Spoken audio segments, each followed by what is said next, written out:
You, finally awake. You were trying to cross the border, right? What? Right.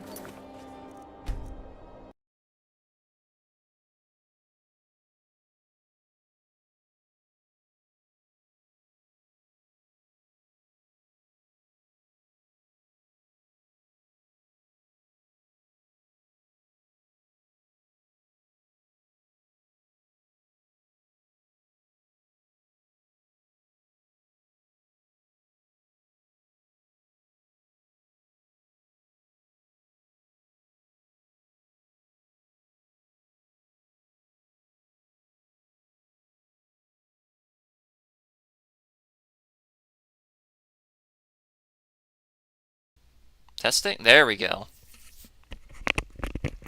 Okay, there we go. Okay, take 3, I guess. Jesus. You're finally awake. A tree smacking a car. That was not a tree, bud. That was a stretched out horse. That was a horse. Okay. Okay, let's see if technical issues are done now. Let's see if third time is the charm. Good lord. Okay, Bethesda Game Studios presents.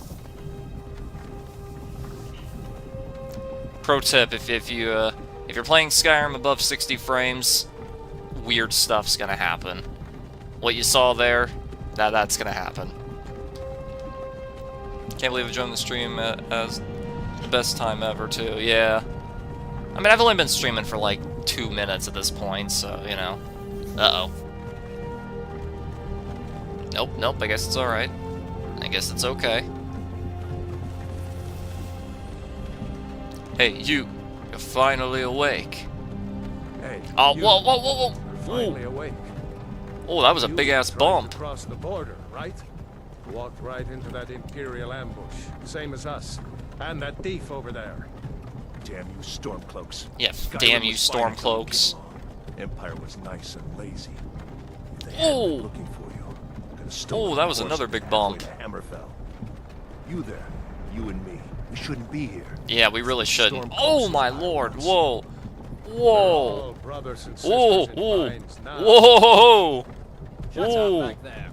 This road is bumpy. Watch your tongue. You're speaking to Ulfric. Yeah, you guys are over here talking politics, and I'm way more focused on how bumpy this road is. Man, the Jarl Falkreath really needs to redistribute that wealth he's accumulating from all of his corruption and put it to good use in fixing this damn road. No, this can't be happening. This isn't happening. It is happening. Oh! Hey. What You want to get off village are Mr. you Bones' from, wild Ulfric? ride? Sorry, but the ride never ends. Oh god, oh god, whoa. A Nord I thought I fell out of the cart /Dutch for a second there. should be of home. Rorikstead. I'm from Rorikstead. Yeah, that's fine and dandy, but how does that help the road situation here? Good. Let's get this over with. God, you know, the Jarl Falkreath really needs to do something about this. Mara, This is just ass. Divines, please help me. I'm gonna try my best to roleplay, you know. Try my best once we start making the character. Try my best, but, you know, no guarantee when crazy shit like this happens. And it looks like the are with him. Not to mention I have a very dirty mouth, so I'm likely gonna use modern swears instead of lore-friendly swears. Whoa! Whoa! Oh my g- whoa! This is Helgen. Jarl, fix your damn road!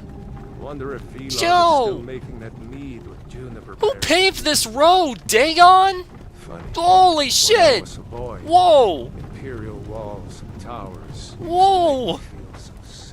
This is just a straight road. This is not a ship in the middle of a storm. What? What kind of curse from Sheogorath is this? Inside the house. Oh! Whoa, by the night. Yeah, whoa, that's what I'm saying. Oh! Why are we Ah. stopping? Yeah, why are we stopping? Yeah. End of the line. Okay, you know, Alright, at least we came to a stable stop. Go. Shouldn't keep the gods waiting for us. I'm just very nervous. That's not the card, that's just me. I'm very nervous, you Face see. your death with some courage, thief.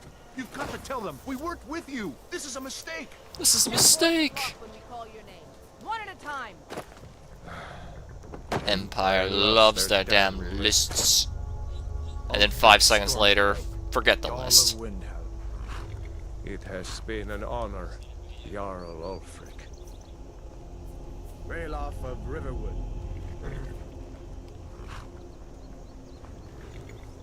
Lokir of Lokir Rorikstead. of Rorikstead. No, I'm not a rebel. You can't do this.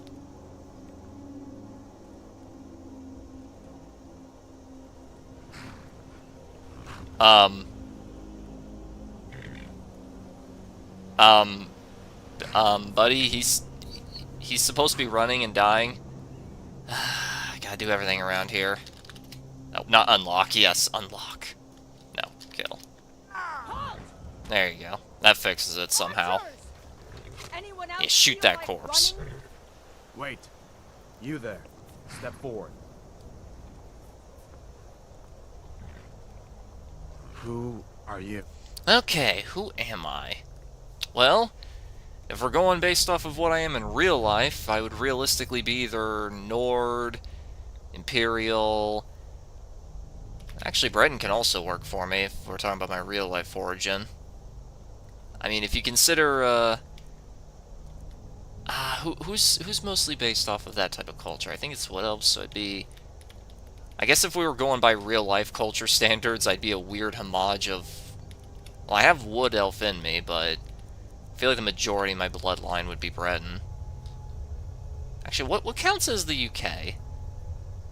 Like, I would assume, like, Breton would be the closest, since they're based off the Bretons, but that's not British, that's French. I mean, I got French in me, so, you know, that could work, but...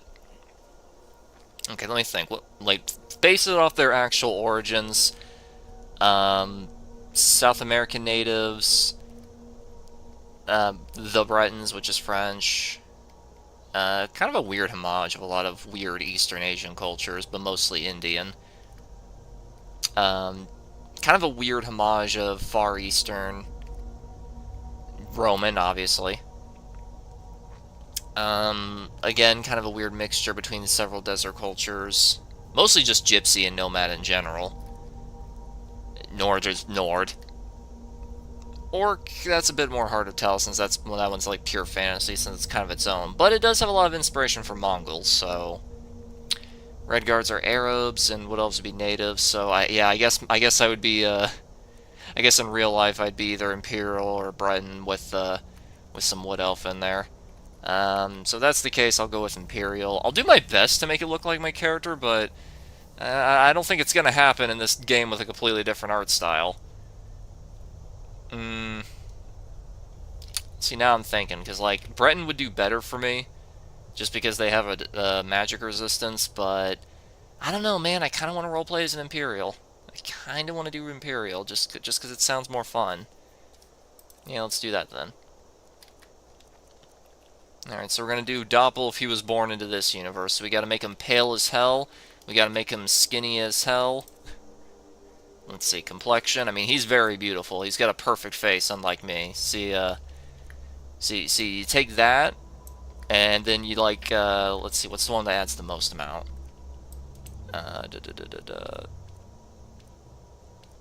Okay, you see these? Just put these all over my face, and make it so... Actually, wait, hold on. I'm just trying to give an example. Yeah, here we go. Whoa, what the... whoa. Okay, there we go. Oh, God, okay, that's... Ooh. That is a weird bug. That is a weird glitch. We're having a lot of glitches. I'm not even done making my character, and we've already ran into, like, 4 different game... like glitches. This is interesting. Okay, so yeah, you see this? This is what my face in real life looks like. Just take these scars, multiply them by 3, make it so it's all around my face because it makes my whole face look red. There you go. There's my face in real life. Okay, let's get this crap off me. Okay, so complexion. He's got very smooth skin. Face. I mean, his nose isn't that big, so... yeah, it's pretty fair. Height, width, jaw. Okay, jaw. I mean, my character's face is pretty angular, so... jaw height... I mean, it's low, but it ain't quite that low, you know?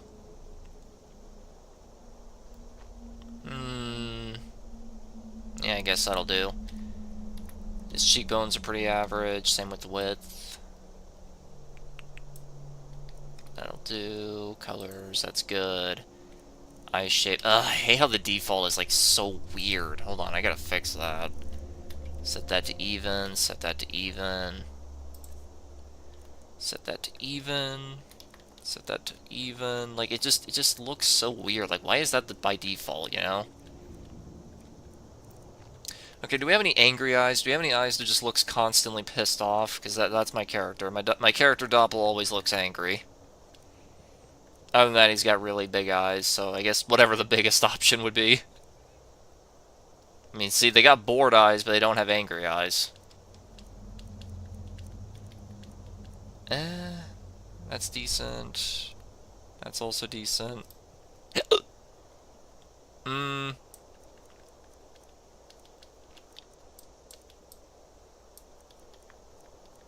I guess that's the closest I'm gonna get. Ah, well. Eye color. Somehow I don't think they have red as an option here. You know, they have pure demon black and blind white, but I guess red would just be a little too unrealistic. Might just have to go with amber just because there's no real... that's the closest one, you know? I mean, there's bloodshot, but, like... no, that's not really having red irises now, is it? Yeah, I guess I'm just gonna have to go with amber. Height is fine, width's fine. I'm gonna be honest, I don't even know what depth does. Eyeliner, no. Brow, here we go. Too bad it's not like The Sims where you can move it up and down. Okay, let's see. I mean, he's got pretty thick eyebrows, so... actually, that looks pretty good. Okay, maybe not quite that thick, but, you know. That looks pretty close, actually. It's lowered a little bit, so that way it looks like he's constantly pissed. Or as pissed as I can make him, anyway. Actually, he looks less pissed and more done with everything.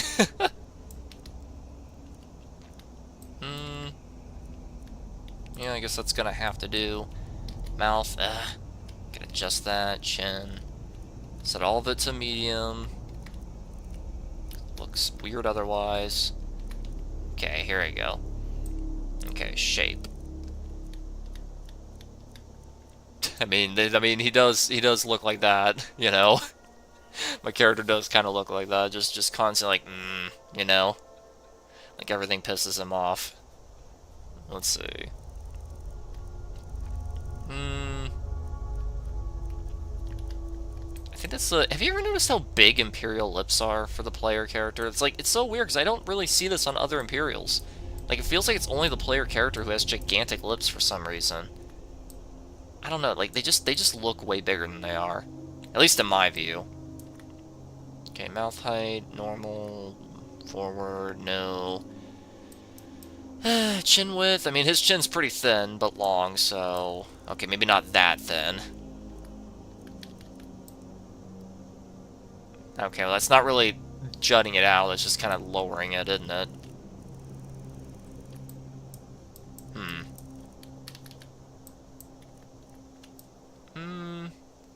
Man, I wish instead of having you like have the sunlight way over here, I wish it was like directly on your face so you could actually, you know, accurately see what you're crafting.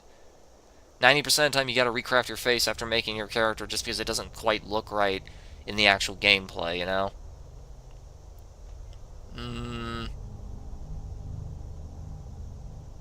Yeah, I guess that'll do. Chin forward.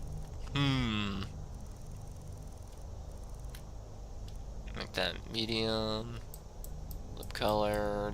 Doesn't really matter, yeah. Okay, now the easy part. Hair. Man! He looks like a completely different man just by shaving, doesn't he? Oh, I don't like that. Okay, hair color. This is one of the very few games in all of any non-anime game ever that actually does let you have white hair. So that's nice. Though it does kind of screw with the eyebrows a bit. Like, this is platinum blonde. That's pretty close, but... Okay, white it is. I don't think we're going to have any hair even slightly close to my characters, so... Let's see. General Tullius. I accidentally made General Tullius! Oh, damn. Anyway. Okay, let's see. I could see him rocking that if he became a wizard, but... No... No... I mean, it's okay in the back, but not really the front. That's just a poor man's version of his haircut. No... No... No... I mean, that's close if you just like give him more bangs right here. Like, give him more hair right here, give him a big bang right here, and then that'd be pretty close. Yeah, I think that's the closest I'm gonna get. Yep. What is it with raiders and bandits having weird hairstyles like this? Alright, I guess that's gonna have to do. Doppel, as is tradition. You're a long way from the Imperial City. What are you doing in Skyrim? Did you ever consider that Captain, maybe I what wasn't should we born do? and raised in the Imperial It's not on City? the list. Just because I'm an Forget Imperial the list. doesn't mean I He was goes born in the to the top. Heartland. By your orders, Captain. I'm sorry. We'll make sure your remains are returned to Cyrodiil. Listen, I know Follow the you're not the captain, one... prisoner. I know you're not responsible for this, and I appreciate your actions for moving my remains and whatnot, but can I just publicly state that what you're doing here is really stupid? You have the leader of the rebellion right there. Just execute him immediately. Ulfric Stormcloak. He's right here. Some here in Execute him Helgen call you a first. hero, but a hero doesn't Like, don't use waste your armor. time with me and the rest of these Murder his king no-names. and usurp his You have the throne. leader. Execute him. You started this war, plunged Skyrim into chaos, and now the Empire is going to put you down. The and Empire's restore gonna the put you peace. down. What was that? It's nothing. Carry on. Yes, General Tullius. Give them their last rites. Give them their last We commend rites. your souls to Aetherius. Blessings of the eight divines upon For the love of Talos, shut up and let's get this over with. Learn. Very eager to die, isn't he? Come on! I haven't got all morning.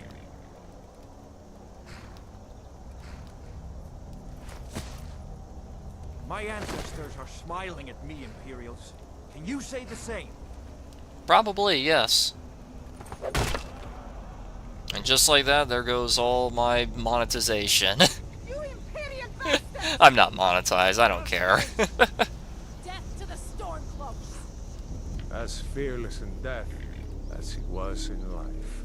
I wouldn't call that Yes, the fearlessness. renegade from Cyrodiil. Again, you have the... Here it is again. Did you hear that? I said. Weird how it's directionless when we know it's To the going block, over there. prisoner. Nice and easy. Again, this is really stupid. You have the rebel leader right there. Why not go for him first? I'm just saying.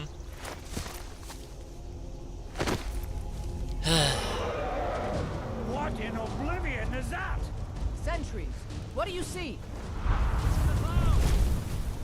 Dragon!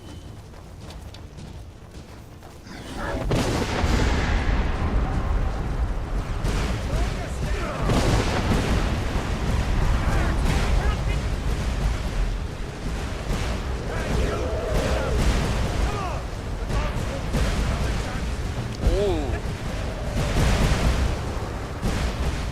Save real quick, because this has a bad tendency to crash right here. What is that thing? The legend even true? Some of these rocks clearly Legends don't burn down. Wait for it. I don't want to do what I'm about to do because I want this stream to be as immersive as possible, you know? Now! Up through the tower. So you know what? Screw it. I'll play slow. I'll try to roleplay as much as I can. To the best of my ability. Move!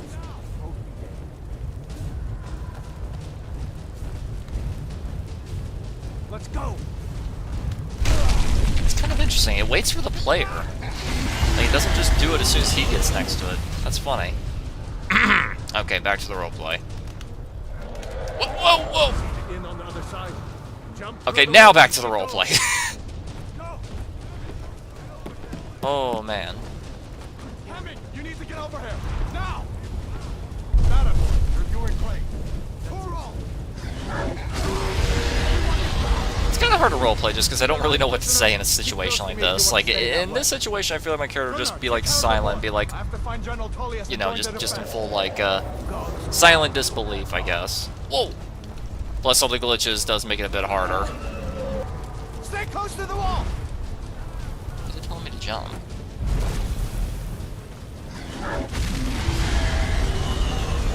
Quickly, follow me.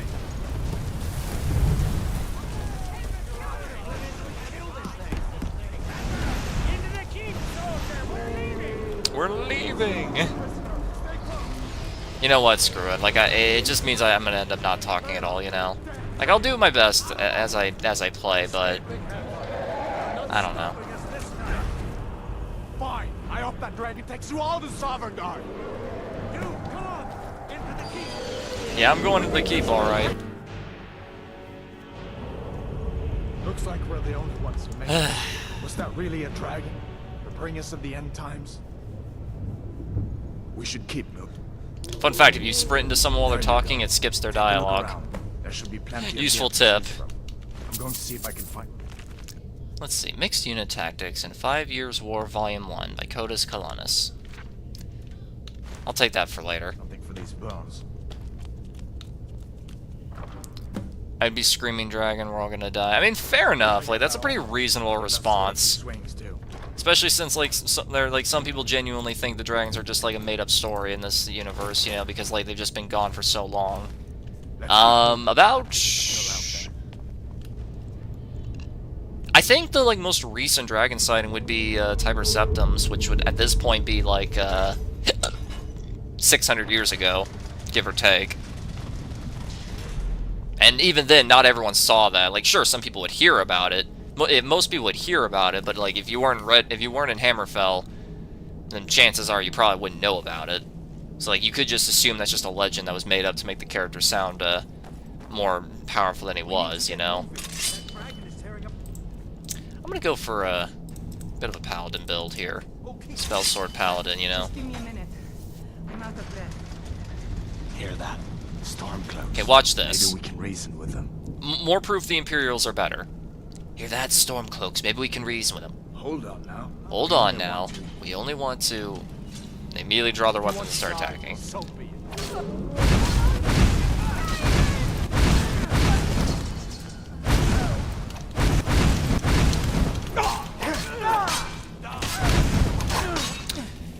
Yeah, clearly the good guys. According to half of the internet, these guys are clearly the poor innocent victims.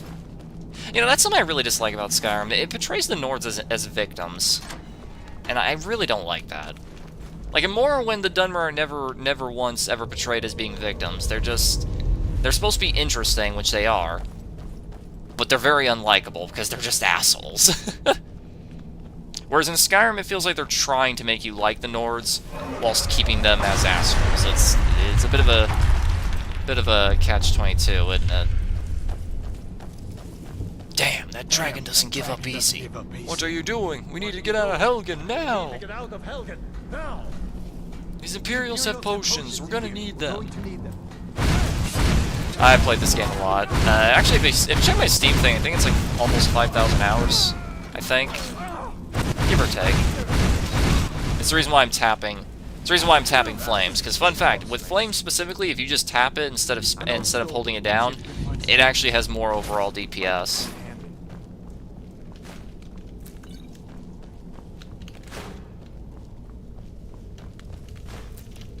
Save just in case the game crashes, because I swear this game crashes more than New Vegas, despite the fact that New Vegas has that stupid-ass mechanic.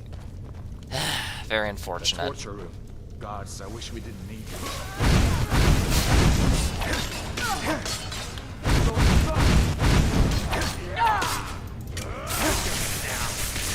Very nice kill cam.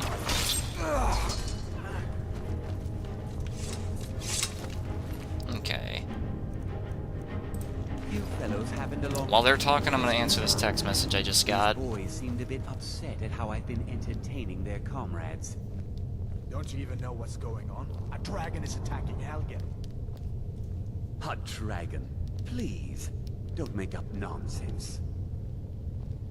Although, come to think of it, I did hear some odd noises coming from over there. Come with Okay, us. there we need go. to get out of here. You have no authority over me, boy. Didn't you hear me? Okay. I said the keep is under attack. Now that I answered that. Forget the old man. I'll come with you.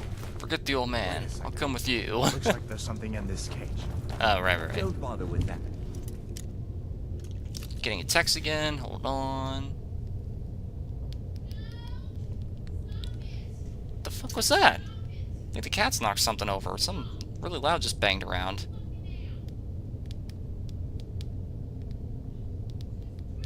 Hold on. We finished. I know. Sorry, but hold on. I gotta finish this. Very important I respond to this. Sorry.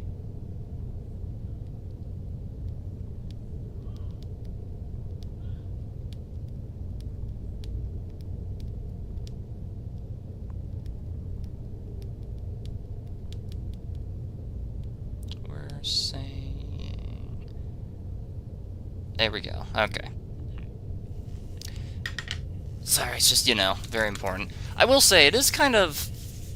It is kind of weird, you know, like, do nothing for, like, 3 hours, because you get everything done early on in the day, and then, like you start doing something that you absolutely can't walk away from. It's even worse, because on Skyrim specifically, I can't interact with any of my normal stuff.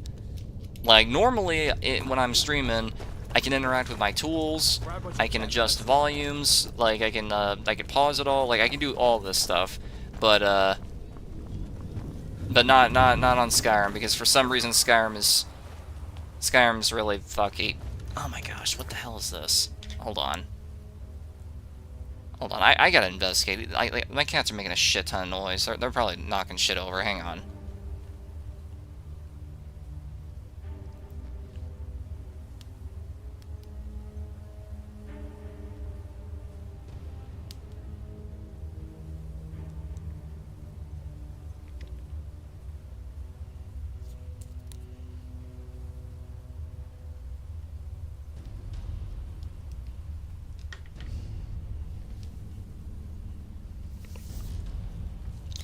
Okay, I don't know what the hell they're doing. Like, it sounds like they're knocking shit over, but I didn't see anything out of the order.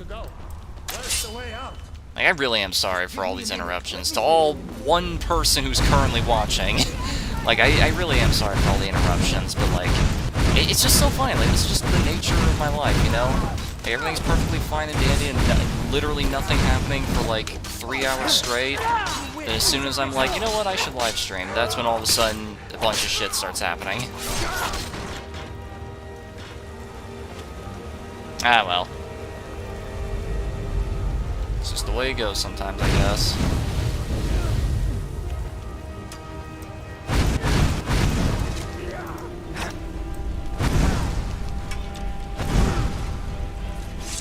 Okay.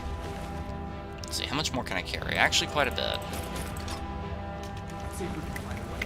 Don't think I'm gonna use archery. Well, I mean, I guess it wouldn't hurt to like carry something just in case, but I better stay. let me think. Hold on. What do I want to invest in this playthrough? Destruction and restoration, definitely. So that's 2. Smithing, heavy armor, block, one-handed. That's 6. I usually try not to go above 6 skills, you know? Just that way the leveling's just a bit more efficient, though I guess it wouldn't hurt to invest in archery. So let me think, that'd be 1, 2, 3, 4, 5. So that'd be 7. It's a bit of a stretch, but I mean, I'm not exactly going to be pumping levels, dash perks into restoration, so I always love magic. Yeah, me too. Normally I go mage too, but I did that in my previous playthrough, so gonna try some at least slightly different, aka just slightly less magic.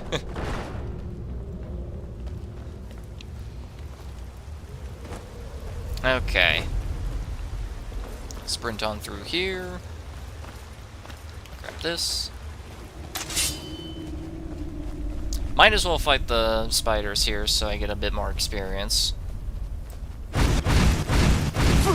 It is kind of weird that they chose the skills that they did for the Imperials and for the racial bonus in Skyrim. Honestly, it's kind of weird they did that with all of them, really.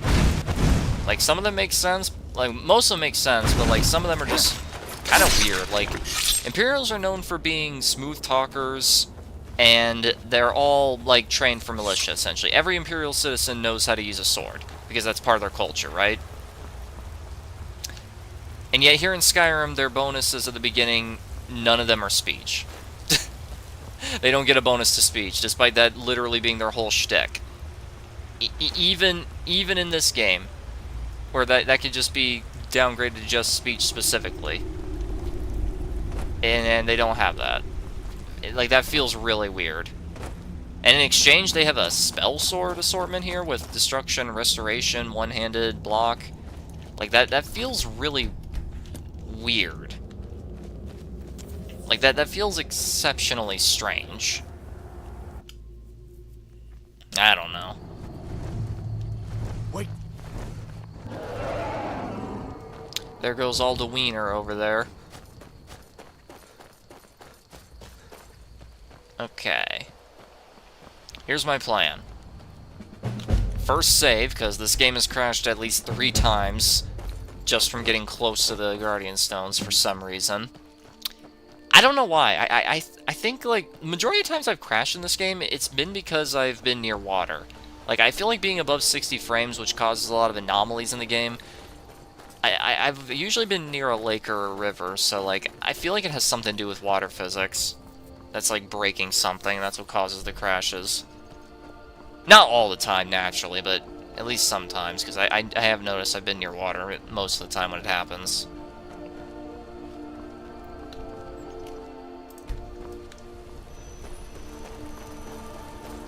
Okay, so let me think.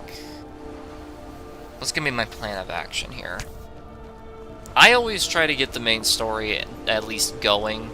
At least to the point so we get summoned by the Greybeards, so that way dragons start spawning. Even though it's probably in my best interest to avoid that, at least until I'm ready. You know, like around like level like 7 or something. But, you know.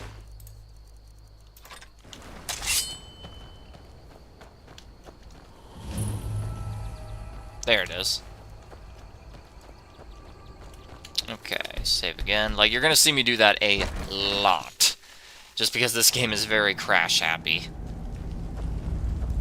I may need this later on.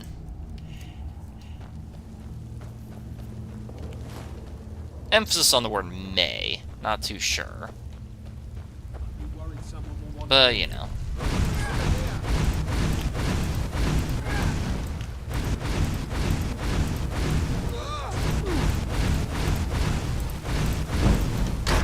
There we go.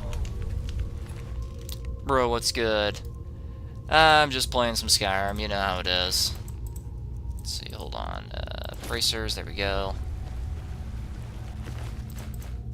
It's better than nothing, you know? Okay, pickaxe.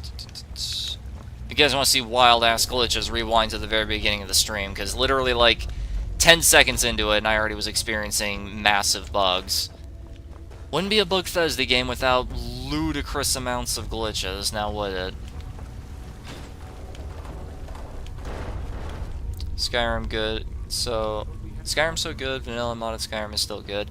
Yeah, mine's modded, but the majority of my mods are quality of life stuff, like weightless ores. Yeah. Check the entrance. I'm going to look over. Like, the majority of my mods are quality of life, so it's not gonna be anything too wild. Probably the most wild mod I have is Apocalypse, which is just something that adds more balanced spells to the game. Just adds more magic to the game, and none of them are particularly overpowered. In fact, most of them do feel like things that would just be in the vanilla game.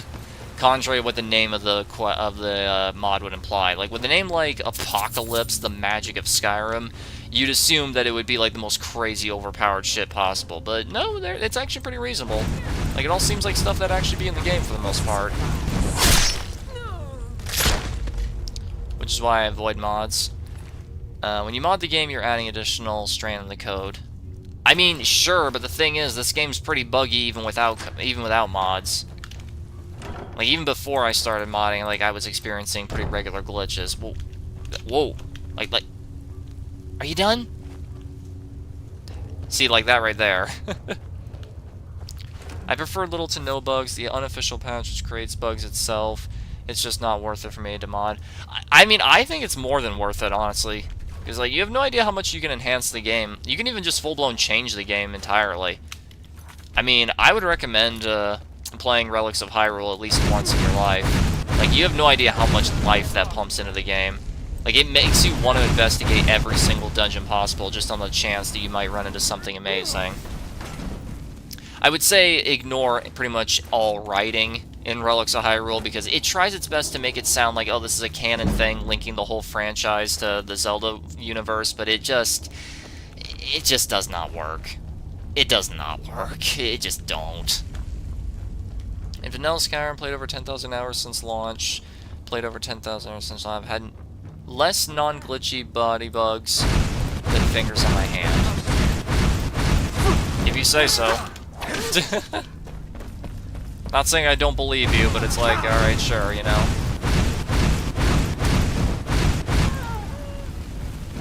I like modding to a vanilla plus style.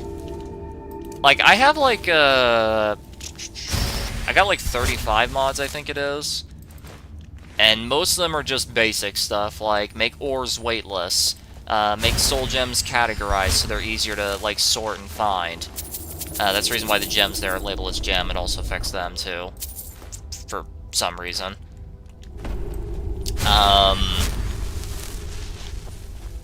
A couple of them are bug fixes, too. Like, make it so Maroki has its intended effect to reduce the cooldown time on shouts. Because, yeah, it's actually supposed to do that, but it just doesn't due to a glitch. Hold on. There we go. The physics on items and such, there's countless bugs for that. Well, yeah, but that's not because of modding, dude. That's just because if you play Skyrim above 60 frames like I do, then it's just super buggy. Like, the physics engine goes apeshit for some reason. I ain't got the foggiest clue why. Oh, and you're also probably noticing I'm just mining instantaneously without doing the animation. Yeah, that's also a mod I have. That is also a mod I got. It just lets me mine without the animation, so that way I don't have to sit there and wait. You see what I mean when I say most of my mods aren't that game-breaking, they're just quality of life? Like, you can make the argument that what I'm about to do right here is like an not really exploit. You could say that this right here is bullshit, because watch this. You just harvest all 4,000 stone immediately, you know?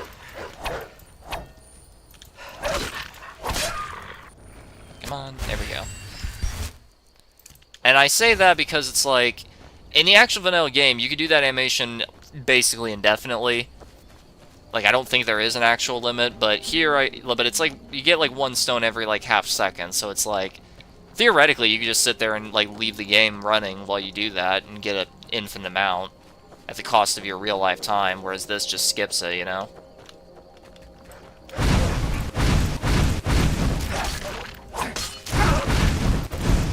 There we go. I can't carry too much more. Alright. I didn't get a disease, did I? No. Most of the non-physics related bugs are mostly script related, which is why the source mod is the cause of these bugs. Most of that's causing more bugs, but no, I wasn't disagreeing. Physics is just the worst. Stuff and transmute ore all in one cat. Yeah, I also have that. I actually do have transmute all ore as a mod. Funny enough. Like, I would not by any stretch of the imagination say that this game is lightly modded, because that would just be an objective lie, because I have more than 30, and I feel like once you go above 20, that's when you can't really say lightly modded anymore. Well, I don't know. But, you know. I have a few old spell books laying about. If you want more, you'll have to go to the College of Winterhold. Keep all that, okay. Quality of life mods seem nice to me. I'd use those. I actually play modded and vanilla. I like it that much. Ah, very respectable then. Okay, I might need that. Same with that. So let's do this. Actually, there's a bandit I can get another one off of just around the corner, so let me do that.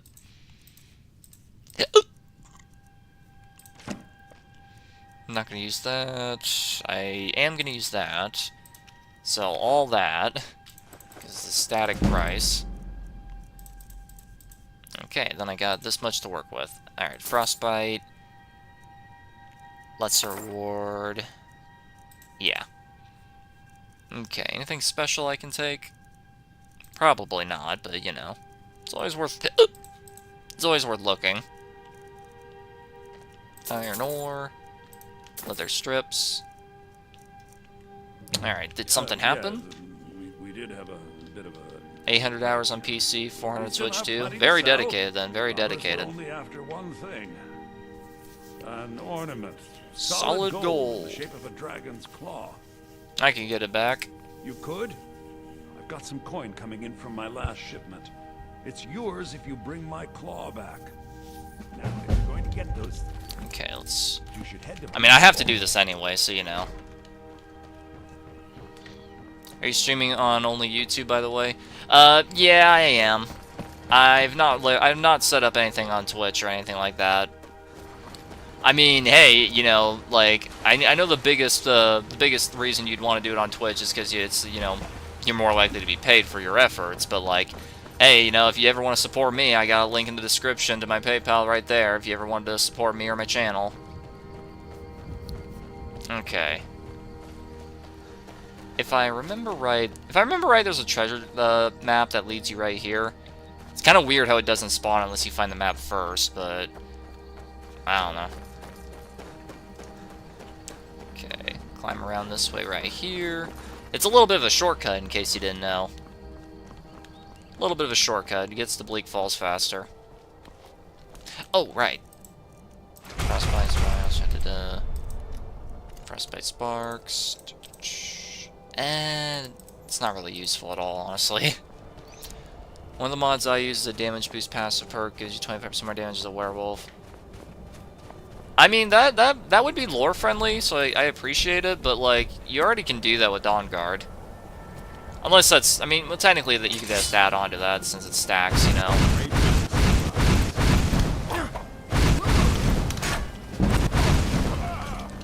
There we go. Ooh, Mace. Maces fit a Crusader playstyle more. Surprisingly useful for a spell sword build, you know? I think it's because the extra damage from fire also applies to that.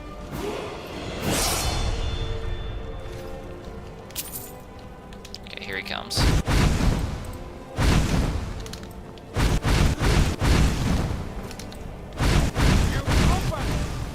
Oh. Okay, alright, the kill camera's screwing me. Okay, that was stupid. Oh, he has an even better one. Let's see. Just that. Happily take all that. He doesn't have gauntlets, strangely. Good lord, I am skinny. Alright. I say that to myself every day. I wake up, I go straight to my mirror, and that's exactly what I say, word for word, every time. Okay. It does stack, so it's pretty nice. That's fair. So you balance it out by making the AI smarter. That's also pretty fair. Like, most of my mods just make the game just a bit more convenient, like, gems having no weight and being sorted, mining instantly. Instead of being limited to training only 5 times per level, it's 10 times per level. I really would have preferred Morrowind's infinite, because in Morrowind you could train infinitely as long as you had the money. So, you know, there's that. Okay. Level up. Let me think. Like in a 5-way system, 3, 4, 5. That'll work, so... I guess I'll do health 3 times, the magic, and stamina. Alright, this is probably the biggest changing mod I have next to Apocalypse. This here is Rebalanced Destruction. As you can see right here, it makes it so damage is overall increased with these perks, and it makes it so damage scales to your level, just like how it does with weapons. So, let me show you. For example, Normally, Flames always does 8 damage per second, but because I got the Novice perk, now it does 10 per second. It sounds little at the moment, but that's only because the skill's low at 21, you know? Lightweight Scrolls is good, brings them down from 0.5 to 0.1. I'm gonna be honest, I don't ever even use Scrolls. I never even use Scrolls. I just sell them for money. Okay, better save. The game's very crash happy, so I'm very save happy. Bethesda games taught me to save very frequently. Unless you lose all your files, you know.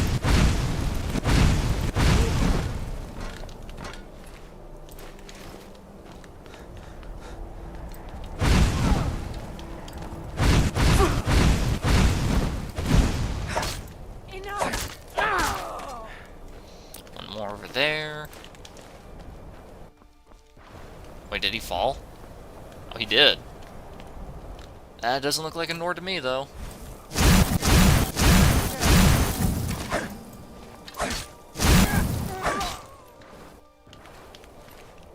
Gold, lockpick. That works. Okay. I play mage a lot at the beginning game. Definitely didn't use it for late game. Fair enough, but still. I mean, I get it in case you run out of magicka, but still. Okay, flames. I am gonna say this, though. I'm gonna cheat to get around the guillotine traps. Not because I can't do it, but because, well, I play above 60 frames, and if you play above 60 frames, physics goes apeshit. And every time I try to walk through that crevice, it just yoinks me around back and forth, which just instantly kills me, because it's like hitting me a million times. So, yeah. Yeah, I guess that'll work.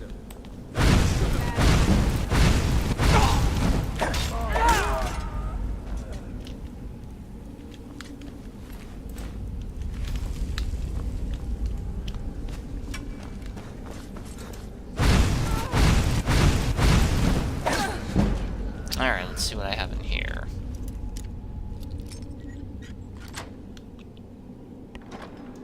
$55 gold, that's pretty good. Okay.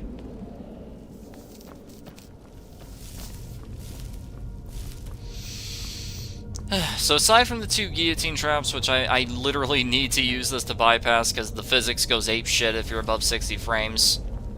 For some reason. I don't even know how that works, but it does. Like, I genuinely have no clue why that works the way it does. Like, that just feels weird, doesn't it?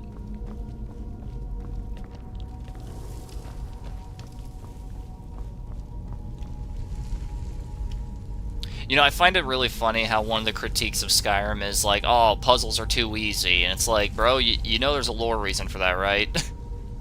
Like, these puzzles aren't supposed to be, like, majorly, like, brain-hurting, massively, like, IQ tests, you know? Like, these aren't supposed to be galaxy brain IQ tests. It's just supposed to test to see if whoever's going deeper in the tomb has a functional cognitive mind. Because Draugr can't figure this out. In fact, I don't even think Draugr can pull levers. To be fair, this alone would probably be enough, but just in case they bumped into her or whatever, they set up these code systems. So, like, for example, here at Snake, Whale, yeah, if a Draugr walked in, all he sees is rock, and he can't do nothing. Or, better yet, if the Draugr's on this side, they can't get out, you know? Like, people seem to fail to realize these puzzles are not meant to keep explorers out. It's meant to keep Draugr in. Like, that's what the whole point of all the doors are. Like, they just don't seem to realize that. And it's like, I hate it when Skyrim's critiqued for, like, the puzzles being too easy. And it's like, my brother in Christ, that's the point. They're not supposed to be complex. It's literally part of the fucking lore. This is like complaining that too many of the enemies are Nords. You know, it's like, dude, that's the point. This would be like complaining that in Morrowind there's too much fire.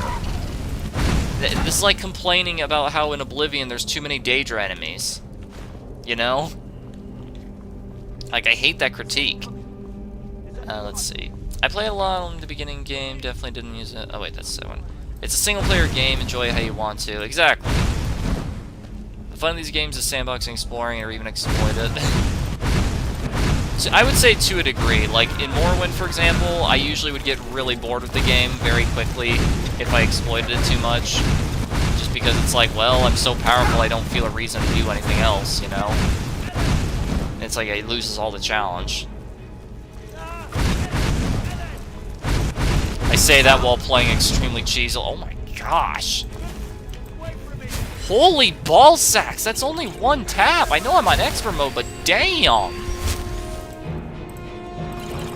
Again, like I said, I know I'm on expert mode, but jeez, doesn't that seem a little high? Hold on, am I on expert?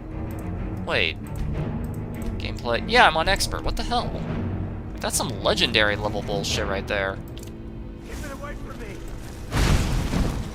That's just one tap. What the hell? Do they not expect level 1 players to be at the beginning dungeon? Okay. That makes sense. I don't want Majora's Mask puzzles in Skyrim. I mean, if it was Majora's Mask level, for the for the most part, if it was Majora's Mask level, it wouldn't be that big of a deal. You, over here. Come on, Arbel. You fool. Why should I share the treasure with anyone?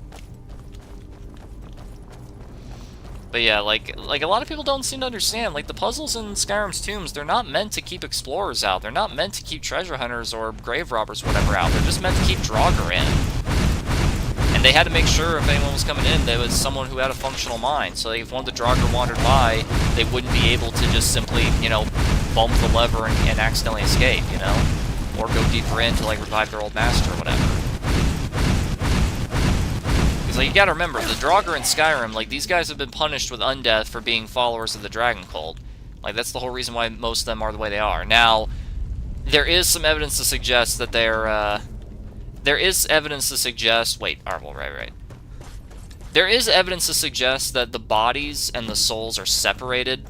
So, like, the Draugr here aren't actually, like... They're not animated by, like, the person that they were in life. Like, there is some evidence for that. Like, it could just be, like, the lingering hatred of the person before. Because you do meet Olaf One-Eye's Draugr, and his Draugr is very hostile. And, out loud says, "Insolent Bard, die!" But when you meet him in Sovngarde, he's perfectly A-okay with the dude, and is actually pretty happy to welcome him into the halls of Shore. Which implies that the Draugr are only animated by residual consciousness, rather than direct original consciousness. Does that make sense, or do I need to elaborate on how that works? I will if needed. Okay, I'm gonna save right here, and I'm just gonna TCL around this part, just because, like I said, the physics system goes apeshit right here for some imbecilic reason. Like, I can do it no problem, but like I said, the physics system when you're above 60 frames goes absolutely apeshit. So, it's not really worth it. Oh yeah, I forgot to put on the hood. There we go. No, that checks out. Yeah, that's my headcanon anyway, that the Draugr are animated by residual consciousness, rather than the actual literal souls, which could explain why you're allowed to soul trap them. Yet you can also meet Olaf in the afterlife, even if you soul trap his Draugr. Plus, why his Draugr acts differently than his actual thing. It's like the Draugr is the body, the soul is the soul. It's like they're separate consciousnesses, essentially. At least that's what I like to think.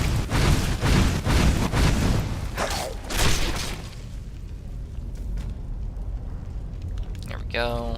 Bone meal, amethyst. It's still worth checking out just for, if nothing else, some pocket change, you know?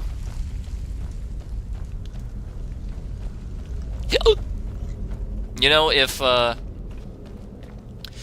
they didn't make that next gen update, which just bloated Fallout 4 with so much bloatware, like it ruined the game for me because it just added so much shit that I didn't want / can't use because it's almost all Creation Club bullshit. If it wasn't for that, I'd be streaming Fallout 4 right now, just because like, not because I genuinely like the game or anything, but mostly because I feel like it'd be kind of entertaining, you know? Watch a man who hates Fallout 4 play Fallout 4. Try to find some good out of it, you know? The answer is I can't think of too much good. Like, the most enjoyable thing about Fallout 4 is the fact that you can kill Sean. You know, if this game was made... If Fallout 4 was made just, like, 2 years later, Sean would have been completely invincible and essential. Maxim would have been essential at all times. Like nameless Brotherhood NPCs would be essential at all times. Like, have you ever played Starfield? Like, it is horrible. Like, it's not even like objectively bad with a bunch of upsides. Like Fallout 4. Like, Fallout 4 is a perfect example of objectively bad, but people are blinded to it. What do I mean by that? If Fallout 4 was just its own individual game, and it had nothing to do with Fallout, it would be a failure. Nobody would give a shit about it. Like, it would just be some boring-ass garbage game that Bethesda made, and people would critique it way harder than they do. But because it has the Fallout iconography on it, people let it slide. And not only do they let it slide, they shill for it, try to defend it, and they try saying stupid shit like the whole franchise was always stupid. No, it was never stupid. Like, even Bethesda's bastardized and flanderized version has serious moments, you know? Fallout New Vegas got me back into the series. That's always good to hear. I haven't? Okay, good. It's a good thing you haven't played Starfield. Don't. It is horrible. Even the most die-hard of Bethesda shills, the people who are literally paid to suck Bethesda's dick, like, even those people were really stretching it with the positives, or saying, well, it's not the best game they've ever made, it's definitely not Skyrim, but it totally gets so much better after the 20-hour mark, guys, trust. Like, I'm sorry, but if I have to play the game for 20 hours before it quote-unquote gets good, then I'm not interested in playing it. Like, I can tolerate, not support, tolerate a game that has a really long and boring intro. Like, here's a big thing for me, okay? Ocarina of Time is objectively one of the best video games I have ever played. Like, it's not a game I replay all the time, but it is objectively, like, if I were to put it, like, on a scale of games I've played, objectively, Ocarina of Time would probably have to be in the top 5, maybe even top 3. It is that objectively good of a video game. And before, like, 2010, people legitimately were saying that it was the actual best game of all time. Like, it wasn't until major titans like Minecraft and GTA 5 came out that people started to debate it. Before that, everyone kind of more or less universally agreed, yeah, this is actually the greatest video game ever made. And it's not hard to see why. I just never got pumped for it and heard nothing about it, so I never bought it. Yeah, if a Bethesda game has, like, no fanfare, that's how you know it's beyond awful. But anywho, Karstag boss battle win. We'll get to there, That'll probably be in, like, part 90. But anyway, like, Ocarina of Time is objectively, like, one of the greatest games I've ever played. Objectively. This is not my opinion. Like, objectively, like, if it's in my opinion, I would say it's an objectively good game, but, like, it's not something I would play every day. Now, it is objectively, like, one of the greatest video games of all time. However, there's one massive thing that's holding it back. Before you get to Hyrule Field, the game is very slow-paced, and honest to God, pretty boring too. Like, having to do all the shit you do in Coke Creek Village, like, it's so insanely boring that even being inside the Deku Tree, the first dungeon in the game, actually puts me to sleep. Like, it is so boring. Just all the bullshit you have to do. Guys, did the funny meme. Like, it's so unbelievably boring. It's so nostalgia me. I have it on 3DS and N64. I had it on N64, not anymore, but I had it on N64, I have it on GameCube, and I have it on 3DS, so I have 3 versions of it. But anywho, like it is mind-numbingly boring. Like, I hate the beginning of Ocarina of Time so much. Coke Creek Village, the Lost Woods, the Deku Tree, inside a Deku Tree, all of it is so insanely boring. And I hate every single second of it.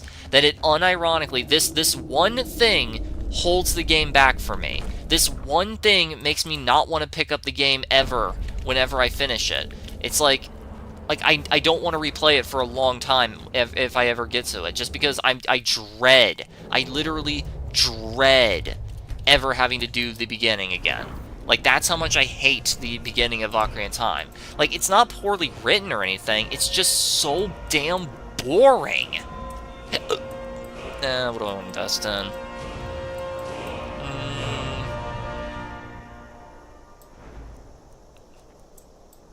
I'm gonna hold off until I get Destruction 25. Like that's like the biggest thing. Like, that is probably the biggest critique that I have about Ocarina of Time, that the intro is just way too long and way too boring. Like, that is the #1 thing I hate about it. And the intro is so long and so boring that I never want to replay the game, but when I do, I just grin and bear it and have to tolerate it. Like, I can tolerate that awful, like, 3-hour-long boring bullshit because I know that once I'm done with it, it means I get to play one of the greatest video games ever made. Now, let me ask you this. If I genuinely don't feel like playing objectively one of the greatest video games ever made, just because it has a beginning part that's really dull that takes like 3 hours to get through, so the game takes like 3 hours before it gets good, essentially, and even that feels like it's way too long to do literally the greatest video game of all time, do you really, honest to God, think that I am going to waste 20 hours of my life just to play one of the most subpar and boring games of all time? Fuck no. Like, that's Starfield. Like the shills unironically try to tell you, oh, you gotta beat the main story first. You gotta wait. You know, it gets good after 20 to 50 hours. I swear, promise. Trust, bro, trust. If a game takes 20 to 50 hours to get good, then it's not a good game. Okay? It is objectively a bad game if I have to wait 50 hours before it gets good. Like, look at Skyrim. You know how long I have to wait for Skyrim to get good? Like 20 minutes. 10 if you speed through it and don't listen to any dialogue at all. You know how long I have to wait for Morrowind to get good? Well, it kind of depends, but if you know what you want your build to be, and you know everything that you want, and you just immediately turbo, just put everything in and just leave the census office immediately, Morrowind gets good in like 4 minutes. Like, you know how long it takes before New Vegas gets good? Like maybe 10 minutes. Just make your character right at the beginning and then you're done. And if you know what you want, it's like 3 minutes. What's another decent example? Morrowind is the shit. It's objectively good, but it's not my favorite. I honestly think Morrowind might be one of the most overrated video games of all time. Not the most overrated. That honor would probably go to Baldur's Gate 3. Yeah, I said that. That's one of my scorching hot takes. I'm not saying the game's bad, but I am saying the game's heavily overrated. Like, seriously, like with all the shit I was hearing about Baldur's Gate 3, you would think it was the second coming of Christ. Like, that's how much it was hyped up. And then I tried it, and I was like, okay, the gameplay's pretty good. And then I got to the NPCs, and I was like, ugh. And then I heard the dialogue, and I saw the options, and I'm like, no, please don't touch me. And then I like watch the actual cutscenes, because obviously I couldn't reach them all with all of them, and I was disgusted. I was genuinely disgusted. And then I looked at the writers for the team, like the development team behind it, and I saw who made this game, and I was like, okay, suddenly it all makes sense. Suddenly it all makes sense. Ugh. Like, Baldur's Gate 3 is a... I want to call it a good game with an ampersand. It's a good game if you can tolerate the shit that's shoved down your throat. But, and it's got a lot of subtle propaganda. That's another thing I dislike about it immensely. It's got a lot, and I mean a lot, of subtle propaganda. But anyway, that's neither here nor there. Back to Morrowind. Like, I like Morrowind, but... like again, people constantly shit on Skyrim and like put Morrowind on this like on this golden pedestal, and then they get down and worship the game, and then they suck the game's cock, and it's like, bro, did this game pay you or something? Calm down, it's just a video game. I use survival mods and Open More. Oh, Open Morrowind is awesome. Open Morrowind makes it way better. I have mod for Morrowind that has quest markers, so I know where to go. Okay, see, I don't mind that there's not quest markers. In fact, I kind of like that. But I just find it really funny how Morrowind is the only 3D Elder Scrolls game that does not have fast travel. And ironically, this is the one game that needed fast travel the most. We'll pay whatever it takes, but we must Like, you have no idea. Like, if I could change anything about Morrowind, it would be that. I don't mind that there's no quest marker. In fact, I actually kind of like that. I don't like the fact that there's no fast travel in this video game where... Okay, watch this. You see how fast I'm moving? You see this right here? Are you paying attention? Are you listening? Do you see how fast I'm moving right here, right now? This is running in Morrowind. This is running. In Morrowind, right now, this is running. I would be losing stamina right now because I'm running. See this speed right here? This is running in Morrowind. Do you see why I'm not a fan? I have autism. I don't like slowness, okay? I'm insanely impatient. Like, do you see why I'm not a fan now? The one game that needed fast travel the most is the one game that doesn't have it. And the one game that needs it the least, which is Skyrim here, is the one where it's encouraged to use the most. Like, I rarely use fast travel in Skyrim outside of example. Oh, I just got out of a dungeon that's on top of a mountain over here, and I gotta turn it in over here. Like, sure, if I'm in this situation, yeah, I'll fast travel. But, like, if I did something over here, and I had to turn it in here, I'll just turn around and come back. And then if I get a quest that's over here, yeah, I'll go over here and then I'll come back. That's no problem. Hell, even if it's like, okay, start in Riften and go to Dawnstar. I'll be like, sure, I'll get on the road, I'll have fun, I'll explore a little bit while I'm doing it, you know, I'll do a side thing here, I'll do a side thing here, I'll come back up, and then I'll go here, and then I'll come back here, and I'll do whatever I didn't finish around here, I'll go a different path to come back, explore the map, you know? Like, I'll do that, but, like, if it tells me to go to the throat of the world, like, up here, I'm like, yeah, no, fuck that, I'm fast traveling there, and I'm fast traveling off that. I ain't climbing the 1,000 steps multiple times.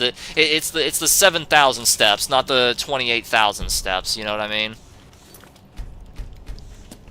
It's the same problem with Fallout 3, but Fallout 3 has fast travel. Yeah. Disrespect the law and you disrespect... Like, you don't move the fastest in Fallout 3, but at least you move faster. Like that is my #1 complaint with Morrowind. That makes it a genuine... It makes it genuinely feel like a chore. Like, it feels like a job I'm not being paid to do, you know? Like, there's a lot of things I like about Morrowind, but there's more things I dislike, or at the very least, don't think is as good as people say. You saw this dragon with your own eyes? They were about to execute Ulfric's Stormcloak, then the dragon attacked. I should have guessed Ulfric would be mixed up in this. I should have guessed Ulfric would be mixed up in this. Alright, can I take stuff from the kitchen, or is it after the quest? I think it's after, yeah. Okay. Like, Morrowind's not a horrible game. It's really not. Objectively, it's good, but I'm not a fan. My biggest problem with Morrowind is that I run out of interesting things to do too quickly. I'm gonna peace out, bro. Gonna play some Pokemon Emerald. Oh, Pokemon Emerald? That's awesome. Best of luck with you, bud. Best of luck with you. I actually have an original console. Like the original game cartridge. Not on an original Game Boy, it's a Game Boy SP, but you know. Still an original classic console, you know? Take this as there is like, another thing you can what am I trying to say here? Like, suitable for Morrowind, my biggest problem with Morrowind is that I run out of fun things to do very quickly. Let's go find Like, it's just not very fun for me. The general gameplay of Morrowind is just not that fun. Now, is the writing better than Skyrim? Yes, absolutely. Is the writing better than Oblivion? Well, the dialogue is better than Oblivion. I wouldn't say the writing is better, but the dialogue definitely is. I subscribed, thought you didn't say anything cool, dude. Oh, I thank you. I appreciate that immensely. You're a cool guy for subscribing. Never forget that. Like Oblivion Oblivion versus Morrowind. I don't think Morrowind has better writing. I think it has better dialogue, but that's probably on virtue of it all being written rather than voice acted. Like, when you have to voice act the dialogue, and you only have, like, 10 people to do the voice acting, and you also aren't paying them much, so they're not really motivated to do, like, a good voice, you know? Later, man. Later, Caden. Like, when that happens, you know, it's just... It's just not going to work out as well, you know? Like, naturally, it's going to take a hit due to it being voiced. And then they suddenly have to, like, dedicate both game space to it, and they also have to pay voice actors for it, whereas if it's written, it doesn't take up nearly as much space, and they don't have to pay anyone to do it, so they have more budget, you know? So, like, it's kind of a virtue of the situations more than anything else. So, like, I definitely would agree it has better dialogue, but when it comes to better writing, I'm like, well, I don't know about that one. I mean, yes, the villain is way more interesting, but I'm not just talking about the main quest. Like, if you really think about it, the main quest of Morrowind, at least when it comes to the actual main antagonist of Dagoth Ur, it doesn't really do much with it. Like, the main quest of Morrowind is just kind of okay. Go, like, I'm trying to remember it step by step. Okay, go talk to a Blades agent. He probably will want you to do something. Hello, I'm the Blades agent. I want you to do something for me. You do the thing for him. He's like, okay, I'll give you the information you need. Go back to the Spy Master. You go to him. And he's like, okay, now come back to me when you're level 3. You come back when you're level 3, and he's like, okay, go to Vivek and talk to these 3 people. They'll all want you to do something. You go there, and sure enough, there are 3 people with information. They all want you to do something. You come back, and then he's like, great, now go to the Mages Guild and talk to this girl for more information. And also, she might want you to do something. Surprise, surprise, she wants you to do something. You do the thing for her, and then she gives you the info you want. Then you come back. Like the beginnings of Morrowind is... like, I honestly think this is one of the weakest things about Morrowind. It's insanely slow-paced. Like, it is so slow-paced. Like, even if you cheese the game and get the boots of blinding speed immediately, the game is still insanely, ludicrously slow-paced. Like it is so slow-paced, so slow. Like and most of the main quest is just so forgettable. Like, I only remember the first 3 quests because I've had to do it like 100 bajillion times. And that's usually when I quit. Like, I usually don't even bother continuing the main quest because I'm just so uninterested. Like, you know how many main quests in Morrowind, aside from the first 3, that I can remember? Like, 3. And even then, I have to, like, stop and think about it. Like, I can't just name it off the top of my head. I have to, like, really, like, think. Now, like, let me think. Yes. Aside from the first 3, what are main quests in Morrowind that I can think of? The part where you have to go and infiltrate the Ministry of Truth, because one of the priestess that was committing quote-unquote blasphemy by teaching about the Nerevarine has been arrested, and you have to break her out.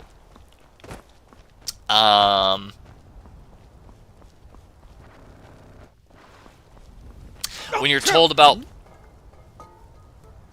Where did my health go? Okay. Like I was saying, when you're told about when you're told about one of the clansmen of House Dagoth to go kill him, and he infects you with Corporus as you kill him somehow.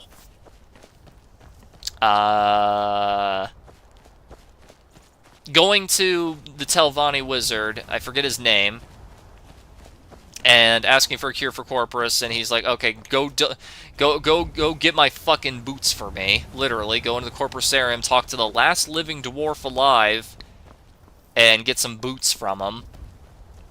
And then he gives you the quote-unquote cure, but actually all it actually does is gets rid of all the negative side effects of Corporus whilst keeping all the positive benefits of it. So now you're immortal, now you can't be infected by disease, you know, the whole 9 yards. Kinneret, save us. Kinneret, save us. Here he comes again.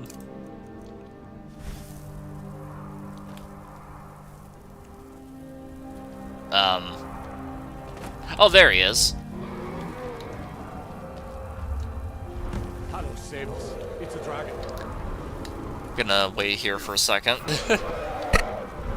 Like, what's another one that I can think of? Also, where's the music? No, genuinely, where's the music? There we go.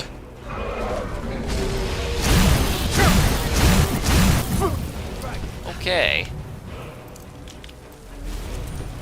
Like, I'm genuinely struggling to think of any other main quests. Like, that's a problem with Morrowind. Like, it's crazy because I feel like Morrowind had an absolute metric ton of main quests, but the truth is, it probably didn't even have that many main quests.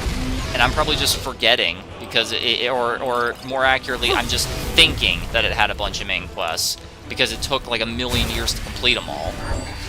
It's just one of those, it feels like there's more just because of how insanely long they all take, you know? Like, I'm sure in reality, Morrowind's main quests, like, are probably only, like, 23 or something like that, but it feels like 50 fucking 8 because of how long they all are. And most of it does feel like padding.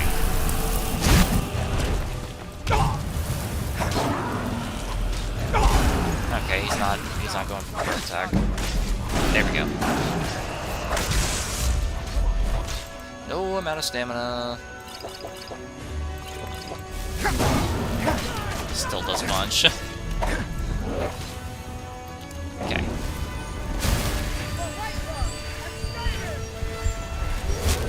Okay, he should be... Okay, he's not crash landing, surprisingly. Oh, okay, now he will.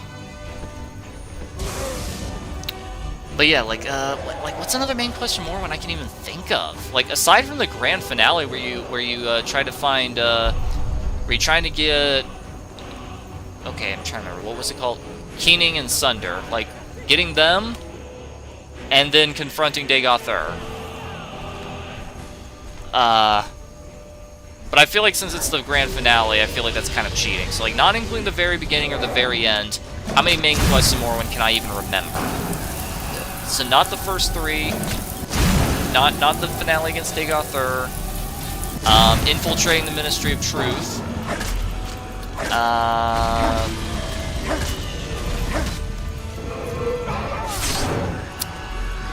you know, that's kind of all I can think of, funny enough. I genuinely can't think of any others. Now, what about side quests? Like, honestly, I'd say side quests is probably Morrowind's weakest point, because, like, I legitimately can't even remember many of them. Like, I've played Morrowind immensely, and I've done every single, like, faction. And I can barely remember, like, any of them.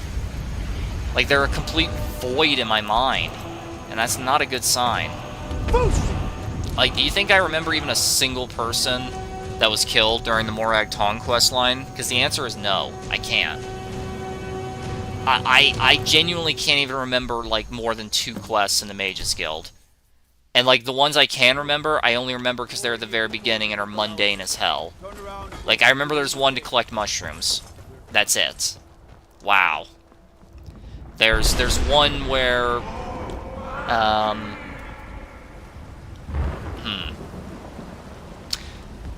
There's one where you gotta pull a prank on someone by swapping out one of their soul gems with a fake one because they're both petty bitches and they hate each other.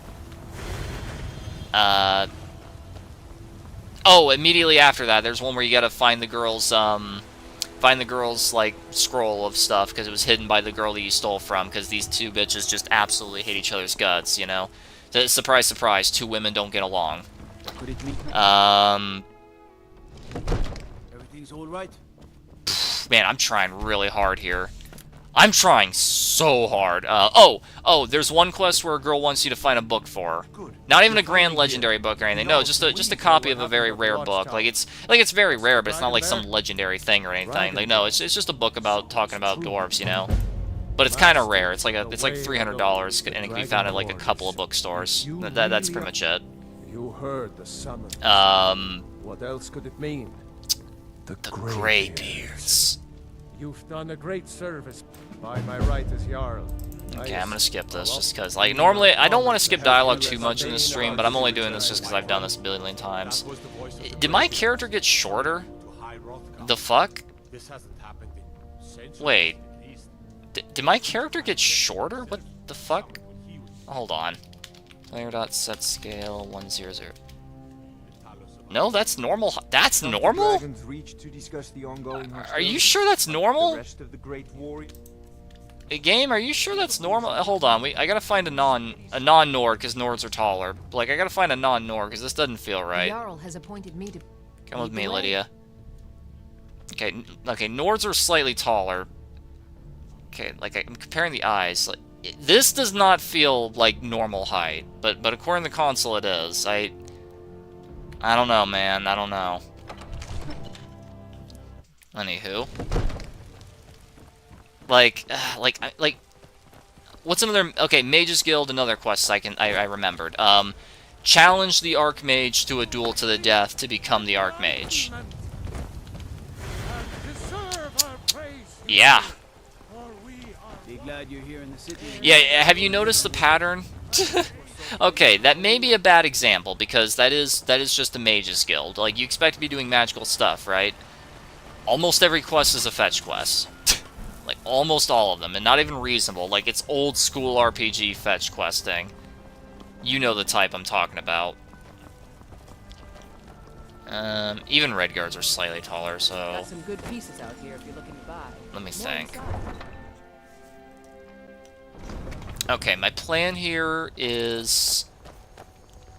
I'm gonna go to Winterhold, because I am getting close to the destruction spells that I need.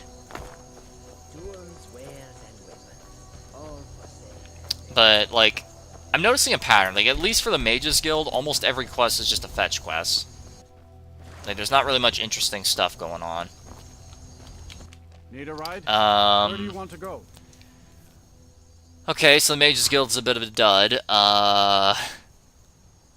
Climb and back, and we'll be off. See, this is a big problem. Like, most of Morrowind's quests just aren't memorable to me. Like, I remember more Skyrim quests, even if they're not, like, better or anything like that. In fact, I dare say most of them are worse, but, like, I don't know, it just, it doesn't... Hold on, you're average height. Not waste time talking with travelers. Hold on, you're average height. Okay, yeah, we're about the same height. What the? Yeah, I agree. It's kind of weird. Alright, I thought she was talking to me for a second. Where do you think you're going? Where do you think you're going?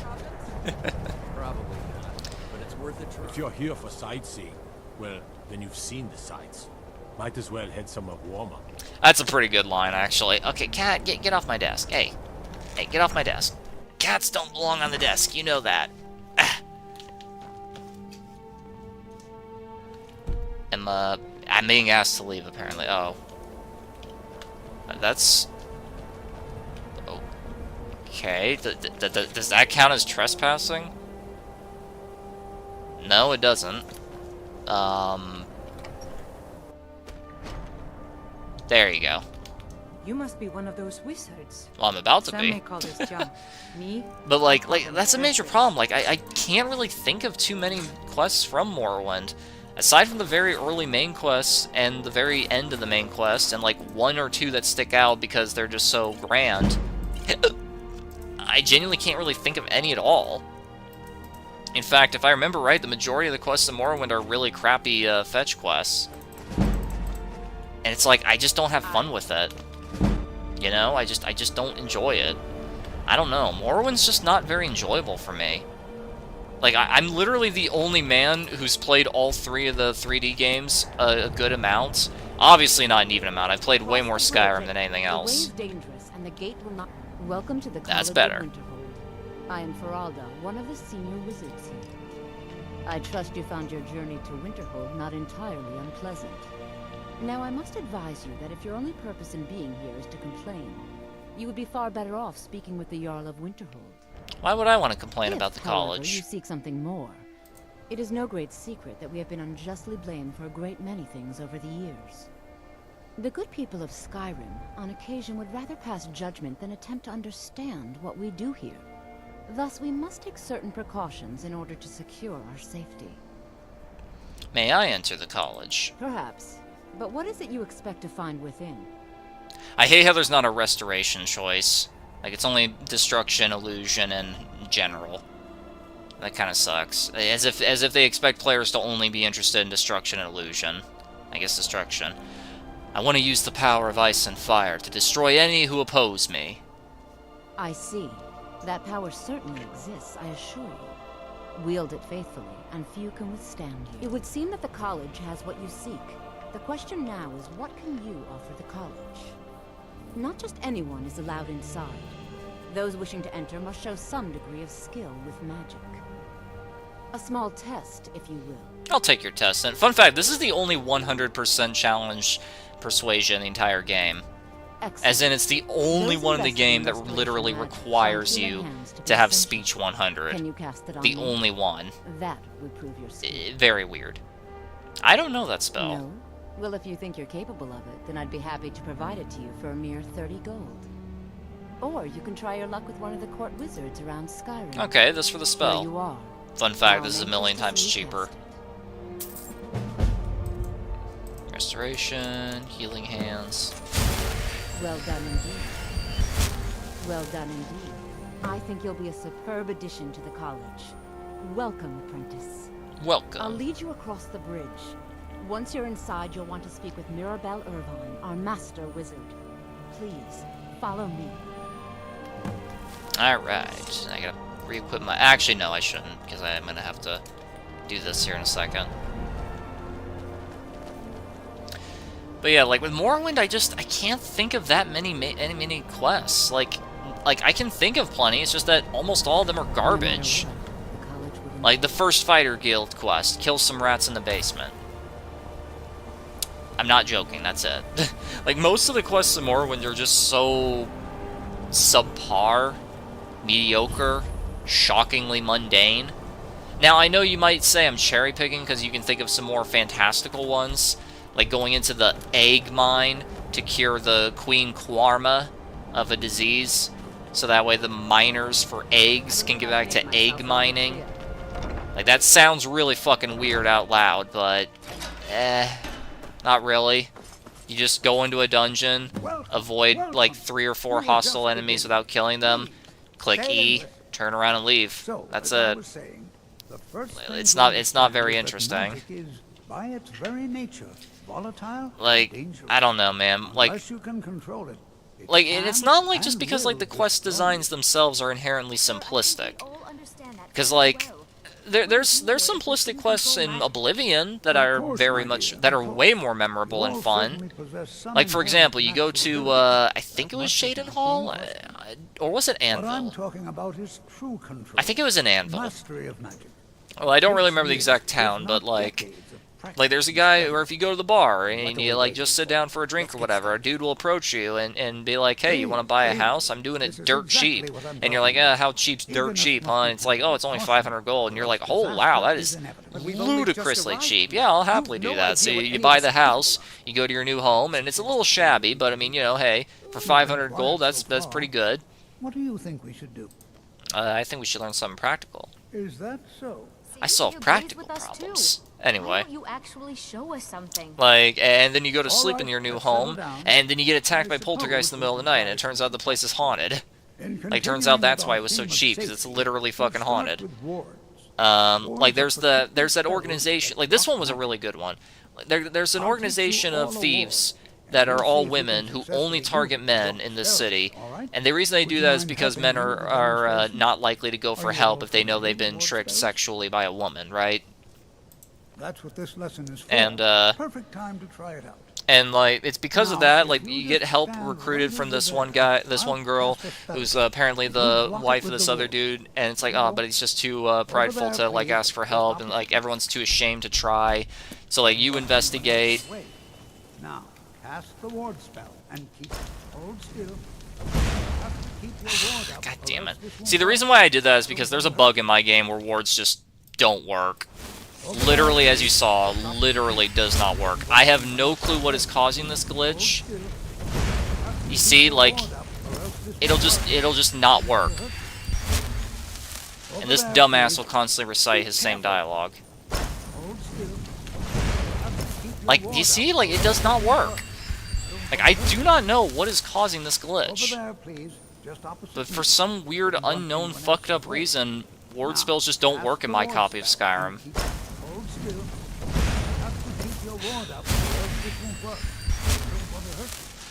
I do not know what is causing this.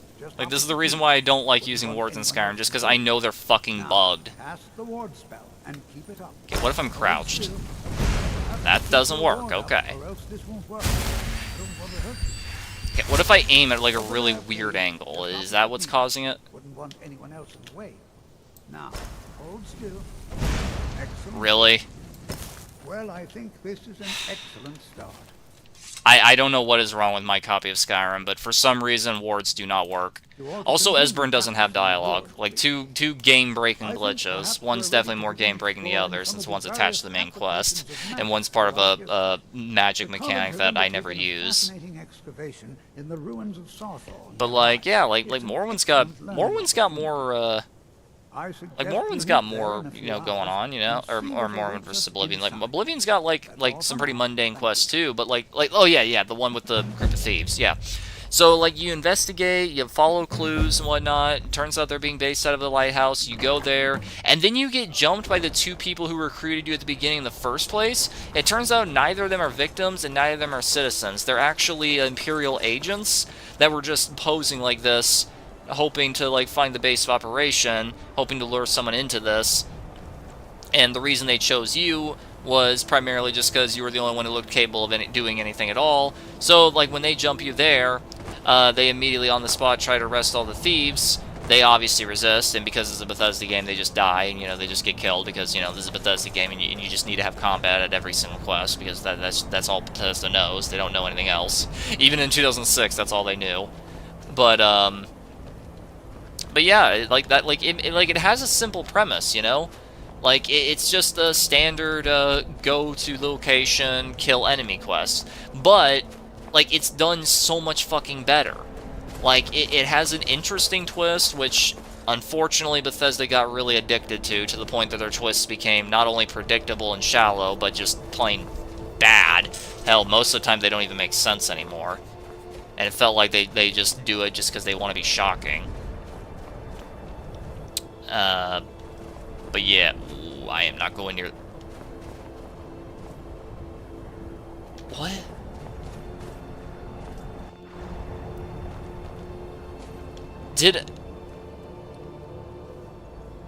Lydia, I think I'm tripping on skooma. Did I just see 3 people crouch walking away until this saber-tooth popped into existence, went to attack them, and then they just vanished from reality? Like, look at the saber-tooth. I think even it's confused as hell.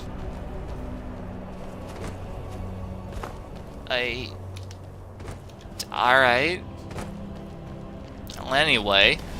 Like, it too is a very simple premise. It's basically just a standard go to location and kill enemy quest, but, like, the writing with it is just so much better and more interesting and engaging that it actually makes me want to, like, learn more about it, you know? And that's just a regular-ass side quest. That's not even part of, like, a major thing.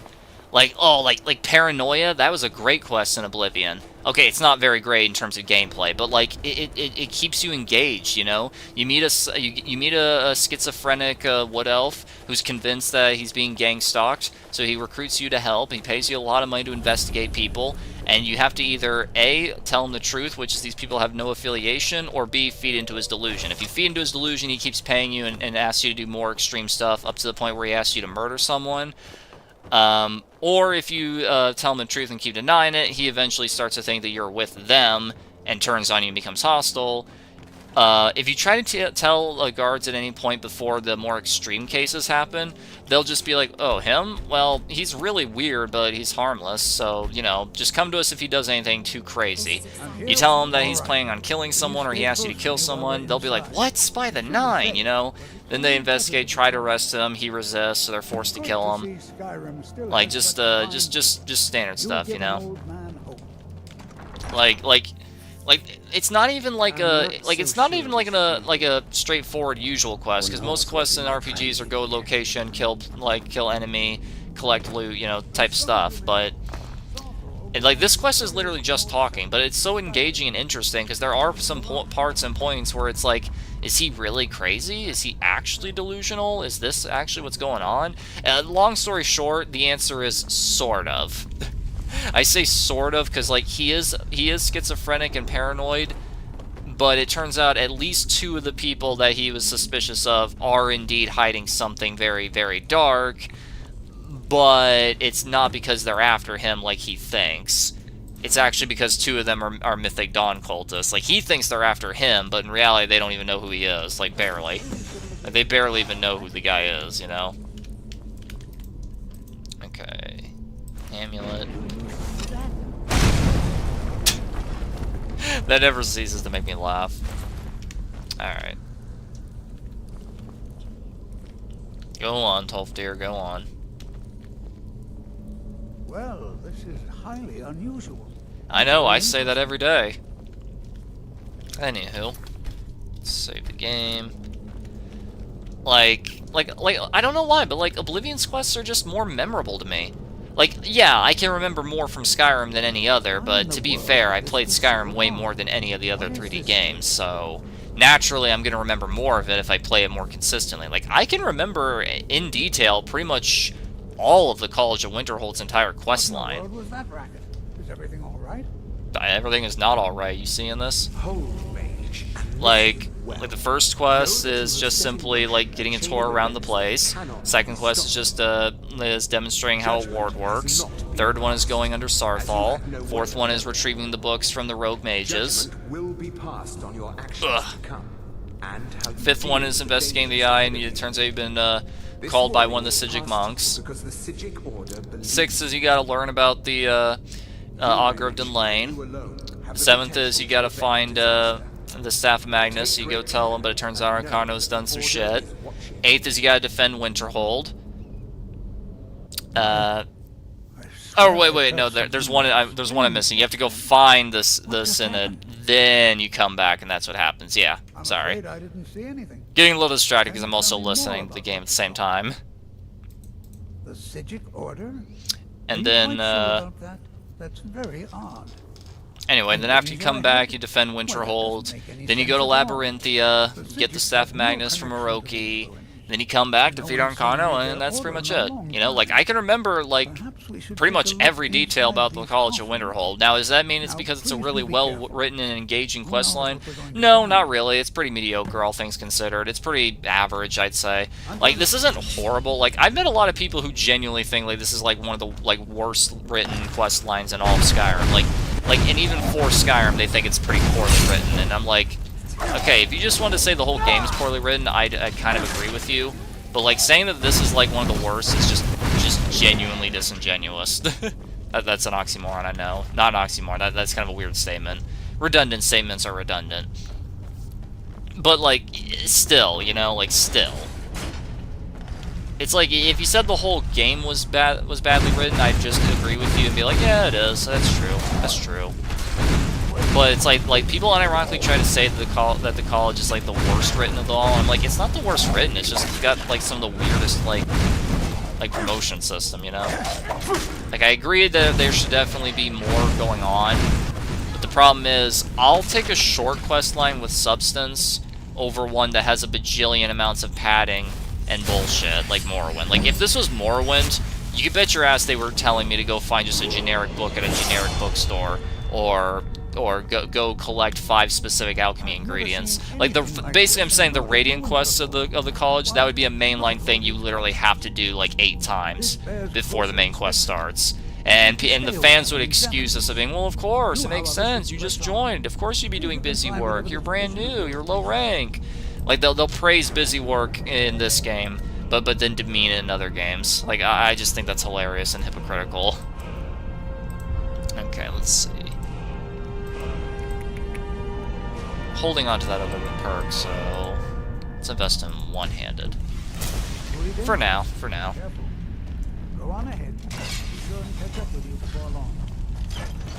Be prepared to defend yourself. Hi. Take care now. Anywho, like I don't know. I just find Elder Scrolls fans, like people who've played all three of them and still say and swear to God that Morrowind's the best one. Like I don't know. I just find them kind of hypocrites. They're a bit hypocritical to me. Maybe I should favorite this mace. Hold on. Because I do need a power level one point into destruction.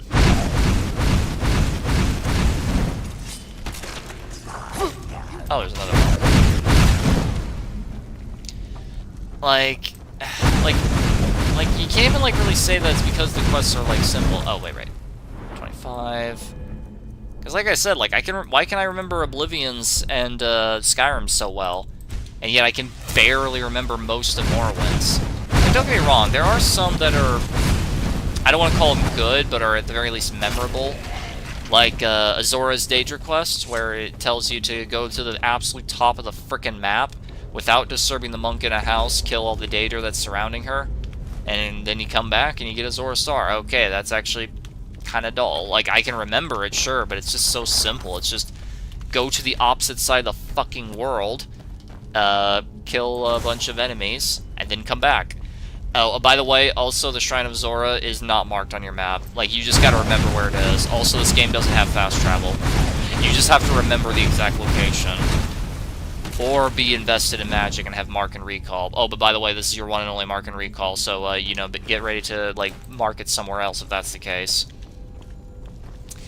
Again, like, if Morrowind had more marked locations and fast travel, it wouldn't be such a bad thing, but it has neither of those things, so it is pretty annoying. Like, I just find it funny how people unironically say that it's the best game in the entire franchise, and then they'll say shit like, oh, it's no diff, not even close, and it's like, clearly you're more of a writing over gameplay type of man. Like, if you wanted a good balance, Oblivion's right there. If you care more about gameplay, Skyrim's right here. You know? Like, me personally, I will happily take good writing over a bunch of this shit. I mean, hell, like, I'm one of the people who says Come Fly With Me is an objectively good quest in Morrowind, in Fallout New Vegas, even though the questline itself is actually ludicrously boring. Like, it couldn't be more boring even if it tried. And yet, despite that, I think it's a well-written quest that's genuinely engaging and entertaining, just because the writing is so good. So, like, I agree that good writing is absolutely essential. However, you can't sacrifice too much gameplay for the sake of it, because if you do, well, then the game just kind of gets... Then the game becomes really boring, you know? Okay, that's all of them. This one's just itself, right? No, that's just those three. Okay, so shift that, shift that. This is just these two, correct? Yeah. And then there we go. Whoops. Did that. There we go. Like, I don't know, man. I'm not a fan of... Like, if Morrowind had fast travel and more marked locations, and you know, this right here was not the running speed. Like, you see how fast I'm moving right now? Yeah, this is running in Morrowind. This is top speed in Morrowind. This right here is the fastest you can go in Morrowind. Like, if these three major problems weren't a thing, I'm sure I would enjoy Morrowind more, but unfortunately for me, like one quarter of a mile per generation is the fastest movement speed you can have. Do take your time there, Tall Deer. Oh, that's another thing. Like, I can't even remember that many NPCs. Like, in Morrowind, do you know how many people I can name? Like, do you have any idea how many people I can actually name in Morrowind? Like, actual characters you meet. So, like, in the base game. So, Sothosil, it doesn't count since you never get to interact with him. Alamexia does not count because she's not in the base game. Like, excluding Yagran Bagarn and excluding Dagothur, like, can you even name 5 people in Morrowind? Genuine question. Can you even name... Damn! Can you even name 5 NPCs in Morrowind? Because I know I fucking can't. I genuinely can't. Prepared to defend yourself. Like, let me genuinely think. Aside from, not including Dagothur, not including Saint Jib, even though back then he was just called Jib. Not including... Yeah, not including Dagothur, Yagran Bagarn, or Jib. Can you even name 5 NPCs in Morrowind? I fucking can't. Like, genuinely let me try. I will genuinely try here. There's Caius, what's his last name?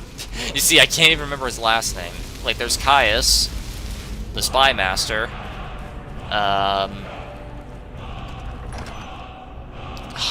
There's that one weirdo who talks like a perv and is also the author of the Lest the Argonian Maid. I swear, chat, right now, if you guys just suddenly, as soon as I say author of the author... What hit me? The fucking ghost flew in. The ghost of the author of the Lest the Argonian Maid just flew in and slapped me with his dick. Holy shit.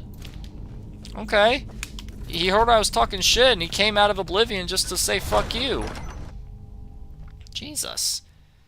Are we modding? Okay, Skyrim, I do have a decent bit of mods. Finally get in time. Skyrim looks so good. I gotta play it someday. It is pretty fun. But, like, yeah, like, chat, like, all 2 people who are currently watching, can you guys even name 5 people from Morrowind? And no, the Tribunal and Dagothur do not count. Because I can genuinely only think of 1.5. And I say 1.5 just because there's Yagran Bagarn, and there's Caius, whatever his last name is. It started with a C. I genuinely can't even remember what his last name was. And he's probably the most important NPC just because you have to deal with him in the main quest for so many times. Like, can you? Because I know I can't. Like, genuinely, aside from Yagran Bagarn, I can't think of any NPCs in... I can't think of any NPCs in, I can't think of any NPCs in Morrowind who I can fully name. Genuinely can't think of any. It's over, Bandit Chief. I have the high ground.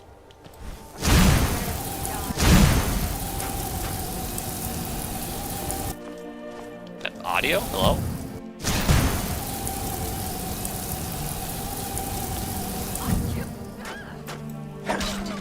I'll kill, and then just dies. It was me, Worm. Where's Necromancy Part 2? Okay, listen, I wanted to do a really good joke intro with it, but unfortunately, my usual narrator has not gotten back to me, and I'm starting to think he doesn't want to do the job at all, so I'm just like, okay, well, either I have to scrap the joke intro, or I'd have to record it myself, and I don't trust myself to do that in type of narration, because I don't know if you've noticed, but I can't really change the pitch or tone of my voice all that well. I mean, like, yeah, I can do a decent sell, but, you know, like I can voice act, but I can't really change my emotion. Okay, so have you ever watched the show Lost Tapes? Like, my joke intro was supposed to be a parody of that. Like, it was supposed to be a parody of Lost Tapes.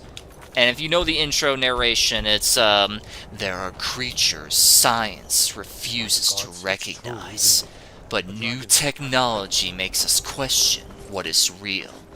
If our eyes see it, if our cameras capture it, does it exist? Enter a realm where fact meets fiction, science meets legend, where nightmares come to life. Do you believe? Lost Tapes. Necromancy. You know, it'd be like that. Good voice actor does not equal good singer. Yeah, see, you get it. Like, A little conversation. like that's the intro there, you know, like that's what my parody intro is gonna be. Like I'd reword it, of course, so it'd be like, there are players Dimps refuses to recognize, you know, but new techniques makes us question what is legal, you know, stuff like that. It ain't that bad. Well, I appreciate that, but still. Sir. Sir. That's good, yeah. College of Winterhold. Like, but since my usual narrator, you know, it hasn't gotten back to me, like, I'm probably just gonna say fuck it and just make a quick text like thing explaining the context, and then just roll with it, and probably not go too crazy on the edits. I have enough to deal with right now. I see. I see. See, he gets it. Since he's apparently occupied, but yeah, so like, I will need to see this it'll probably be very myself. minimalistic on the edits. Researching the subject. But I will say this. In the Arcanium. It's been so long, I don't really remember too much. I remember the games were both really awful, and I also remember raging really hard, but other than that, I don't really remember what I said or did, so I myself am going to have to review the footage, funny enough. Like, I know for a fact I was raging really hard, and the worst part is, it wasn't even the build's fault. I distinctly remember that. It was the usual thing. A horrible game state happens where it was completely unnecessary to happen, and then I do a long-ass rant about the shit-ass balance of the game, and I'm just like, okay, you know what, rant time, here's how to fix this stupid game, here's what's wrong with it, here's everything that you could do to improve it, you know? Like stuff like that. I know what you want. I know what I want too, Urag. Do you know what you want? Many men in life don't. Mystery, huh? Well, you don't even like, need to ask. Like that's the big thing with it, you know? Like I don't fully remember what I said in the video. I'd have to review the footage, but I do know I did a lot of raging and I did a really long ranting. Like I do know that. That I distinctly remember. Relevant information. If you want them, you'll have to talk to Orthorn. Orthorn. Okay, how much money do I have? Okay, that should be plenty. I should be able to get at least all the apprentice spells. You there. I have questions for you. Yeah, well, I'm not interested. You ever think about that? It has come to my attention that something was found there. You could just walk away from it without saying anything? Okay, he just stands there like a creepy robot if you do, but that's kind of funny. I never knew you could do that. I never knew you could do that. I genuinely thought like you had to engage with him, but no, you can just walk away from him. Did not know that. Okay, let's go see Feralda. Oh, yeah, that was another point I was talking about earlier. Like Morrowind. I can't even think of the names of 5 NPCs in Morrowind. I could play it right now, and I wouldn't be able to remember a single name. Like, other than the Tribunal and Dagothur and Yager and Begarn, and like I said, like, Tribunal doesn't count. Like, it has to be people you can directly interact with in the main quest, and not including Dagothur or Vivek. It's just, like, I can't think of anybody. But, like, when I think of Skyrim, like the College of Winterhold alone, you know? There's Urag, there's Savos-Aren, there's Tolfdir, there's Feralda, there's Finis, and there's Arnold Gain. Like, I can remember all these guys' names, even though they don't do too much. Why the fuck is that? Okay, hold on, I gotta remember. Which one of these spells do I not have? Actually, I think it's all of them except the defaults, funny enough, so I better buy them all. Okay, this is one of the mods I have. One of the mods I have is it just adds a bunch of new magic to the game. That's it. Alright, so let me see. Crackle, Creeping Cold, Dragon Teeth, Fire Rune, Firebolt, Fracture, Frost Rune, Hailstone, Ice Spike, Inferno, Lightning Bolt, Lightning Rune, Rift Bolt, Thundercrack, Unbound Fire. There we go. And that's every spell I don't have. Nice. Sell these staves. Sell this amulet.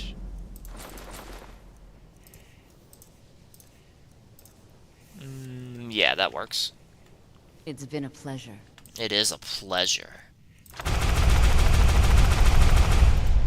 Ah, feels good, doesn't it? Okay, well, until we until I can actually get the perk to use them, I'm just gonna leave it as is. Well, I haven't played both games. Yeah, fair enough. Like, you kind of joined in the middle of a rant I was doing, Ricky. Like, I've been doing a rant about Morrowind for like the past hour. Like, and why I just, like, it's just so weird, you know? Like, I can remember so many people from Skyrim. Like, granted, I'm a bit biased because I play Skyrim way more than any of the other ones, but, like, you know, I can name people in Oblivion. I can name people in Skyrim. I can't think of more than 4 people in Morrowind.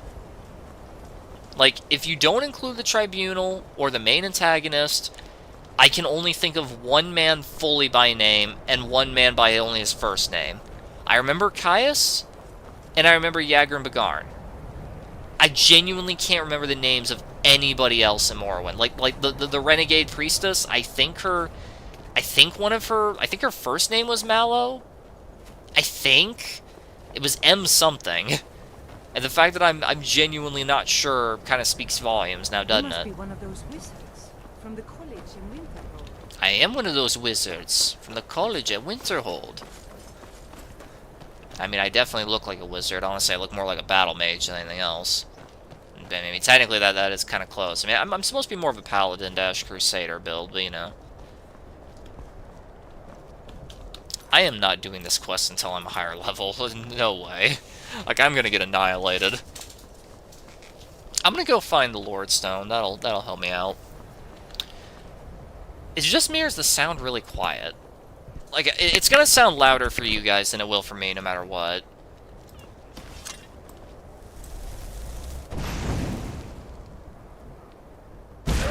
Ooh, right between the eyes.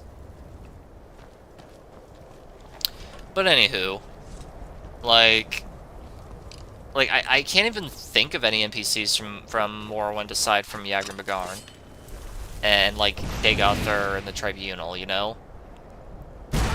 Like, can you give me the name of the Imperial officer in Ebonheart from Morrowind? Because I can't.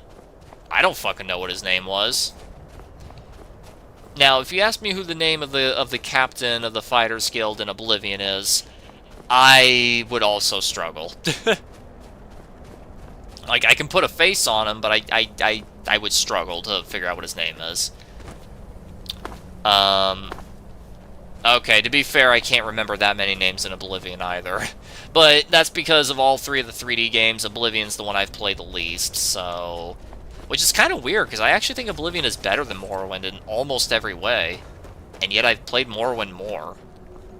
And this isn't like some weird, like, this isn't like a traditional answer of, oh, well, it's just because it's the most recent one you've bought, right? No. Oblivion was my second game. Like, I played Oblivion before I got Morrowind. And I played it a lot, too. And yet, strangely, paradoxically, I've played more Morrowind. It's really strange. Let me think of names in Oblivion. Obviously, there's Martin Septim. Obviously, there's Joffrey. There's Baldus. Wait, was there an L in his name? It's either Bidus or... It's either Baldus or Bidus. I don't really know how to pronounce it, but you know, at least I know it.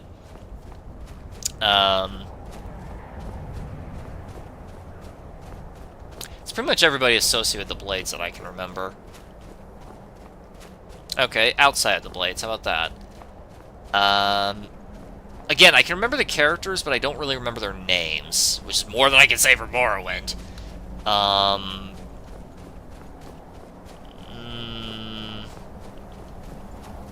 Yeah, I can't really think of anything. What is Skyrim about? What, like the main plot line? The kill cam has to be a mod. Oh, no. That kill cam is the base is a base feature. I heard a dragon. Anyway, no. The kill cam is a base feature, bud. Like that's just a base feature in the game. Like you don't have to mod to add that. I'm gonna warn you. Most of my mods are quality of life. Like, I have a couple of mods like this right here. Like, this spell right here, this is a modded spell. This isn't in the base game. Like, I have a mod that adds a bunch of magic, because I like magic. So, you know, yeah. But most of my mods are just convenience. Like weightless gems and quick mining. Not curiosity, but fate that has led you. But anyway, when you say what Skyrim is about, what do you mean? Like, are you asking what the plot synopsis is, or what are the central themes? Like, what do you mean by that, Ricky? Like, explain that, and then I'll give you the info you need. You have been chosen to be her champion. I know it is unexpected, but do not... I like how Cell manifests in you in random senses. I mean, yeah! Yeah, he does, doesn't he? You must go to a fortress. Oh, really? Yeah, really. Endangered by water, yet untouched by it. You gotta keep in mind, Ricky, the stream is delayed by like 30 seconds for me, so what you're seeing happened almost a minute ago for me. So I will be slow to answer questions as a result. I know, but Azura's signs are never wrong. I believe the fortress may refer to Winterhold. Like the main oh god, dude, I can't explain the whole history, but, okay, so, whilst trying to avoid talking about what's happened in the other games, Skyrim takes place in the 4th era. I should probably at the very least get this started, right? Actually, wait, can I just go to Ilada's Deep? Can I do that? Or do I have to talk to him first before it unlocks? I probably have to I probably have to talk to him first. Disappointing. Alright. I'll come back later. I gotta do that anyway. I'm desynced. That's fair enough. That's fair enough. Okay, so, main history of Skyrim. It takes place in the 4th era, year 201. It has been 200 years since the events of the last game, Elder Scrolls 4 Oblivion. A lot has happened in the past 200 years. A lot. The Red Mountain in Morrowind exploded, which leveled the island of Vonderfell and drove out a lot of Dunmer to the nearby regions. They had to go west into Skyrim because the Argonians invaded and attacked them and are very hostile to them in the south. Cyrodiil is dealing with enough problems, so they had to go to Skyrim for the most part. And they're not exactly welcome, but okay, no, that's not the main quest. Main quest. So, the main quest here basically revolves around this. What has happened in Skyrim here is that the Empire, who controls most of Tamriel, is at its all-time weakest. Like, they have never been in a worse position. I'm not going in a very good path, am I? Oh, well. Like, the Empire is at its weakest it's ever been. And the enemy faction that's ruled by elven supremacists, known as the Thalmor, have taken advantage of that. There was a massive war that lasted about 20 years that took place all across the entire continent of Tamriel. And ultimately it ended with the Empire surrendering. And honestly, it's almost fully to like what they demanded in the first place, which almost makes you wonder what was the 20 years of fight even worth for. In fact, there's a lot of debate saying, oh, the Empire could have won, and like the Emperor Titus Me II was just a cowardly bitch or whatever. There's a lot. I'm not going to get too derailed on that, but basically, one of the requirements was them to denounce the worship of Talos, which is a god in the lore. There's others. Oh yeah, like medieval open world. Oh, you don't know the half of it. One of them is that they had to denounce the worship of Talos. Talos is one of the gods in the game, and the Talos, for some reason, is especially popular in Skyrim. I think it's kind of weird. If you hear a noise, that's my cat. She's in heat. I think it's kind of weird that the Nords in particular are so fond of Talos. Like, you think the Imperials would be more fond of him, given how, you know, he was the founder of the Third Empire. What is that? Is that a book? What the fuck? What the hell is that? Hold on. That is a book. It's a haunted book. Ancestors in the Dunmer. Okay, I don't know what the... What was that doing just floating in the sky? Okay, let me check my map here. Alright, I gotta go west. That is really weird. Roxy, say hi for me. Anyway, and because of that, the Nords were so pissed off about it that one in particular by the name of Ulfric Stormcloak, keep in mind, this is a summary of a summary of a summary. It is way more deeper, way more complex, and has way more detail than this. Like, I am massively summarizing in a nutshell, okay? So keep that in mind. You're missing a ton of information. But a Nord by the name of Ulfric Stormcloak is now leading a rebellion against the Empire here in Skyrim. And it's caused a massive civil war, which is kind of conveniently cut in half, where this providence, this providence, and this providence all agree with the Empire, whereas these guys, these guys, these guys, and these guys all agree with Ulfric's ideas. And it's kind of a perfectly cut thing here. It's like almost straight in the middle here. It's like left side supports the Empire, right side supports Ulfric, the Stormcloaks as we call them. It's like this. It's like middle part, like supports Ulfric line, Empire line. Then it like cuts like right here. Then it like cuts over here. And then it's like up to here, you know, it's kind of like, it's like juts over here, but then like juts over here, but then juts back over here, but then juts back over here. Mountains are a hell of a good border, what can I say? And the Civil War is causing turmoil across the ominous ghost book. What side are we on? I mean, you get to choose. That's a good thing. You can choose which side to side with, but I'm getting to the primary main quest here. So massive civil war has happened. The game starts with the player mistakenly being arrested alongside Stormcloak rebels. The game doesn't tell you anything at all other than that you were near the border. And what's even better is that the Stormcloaks themselves, they are revealed that they are caught near the border between the Rift and Windhelm. I'm just gonna mark that. I'm not gonna fight these guys yet.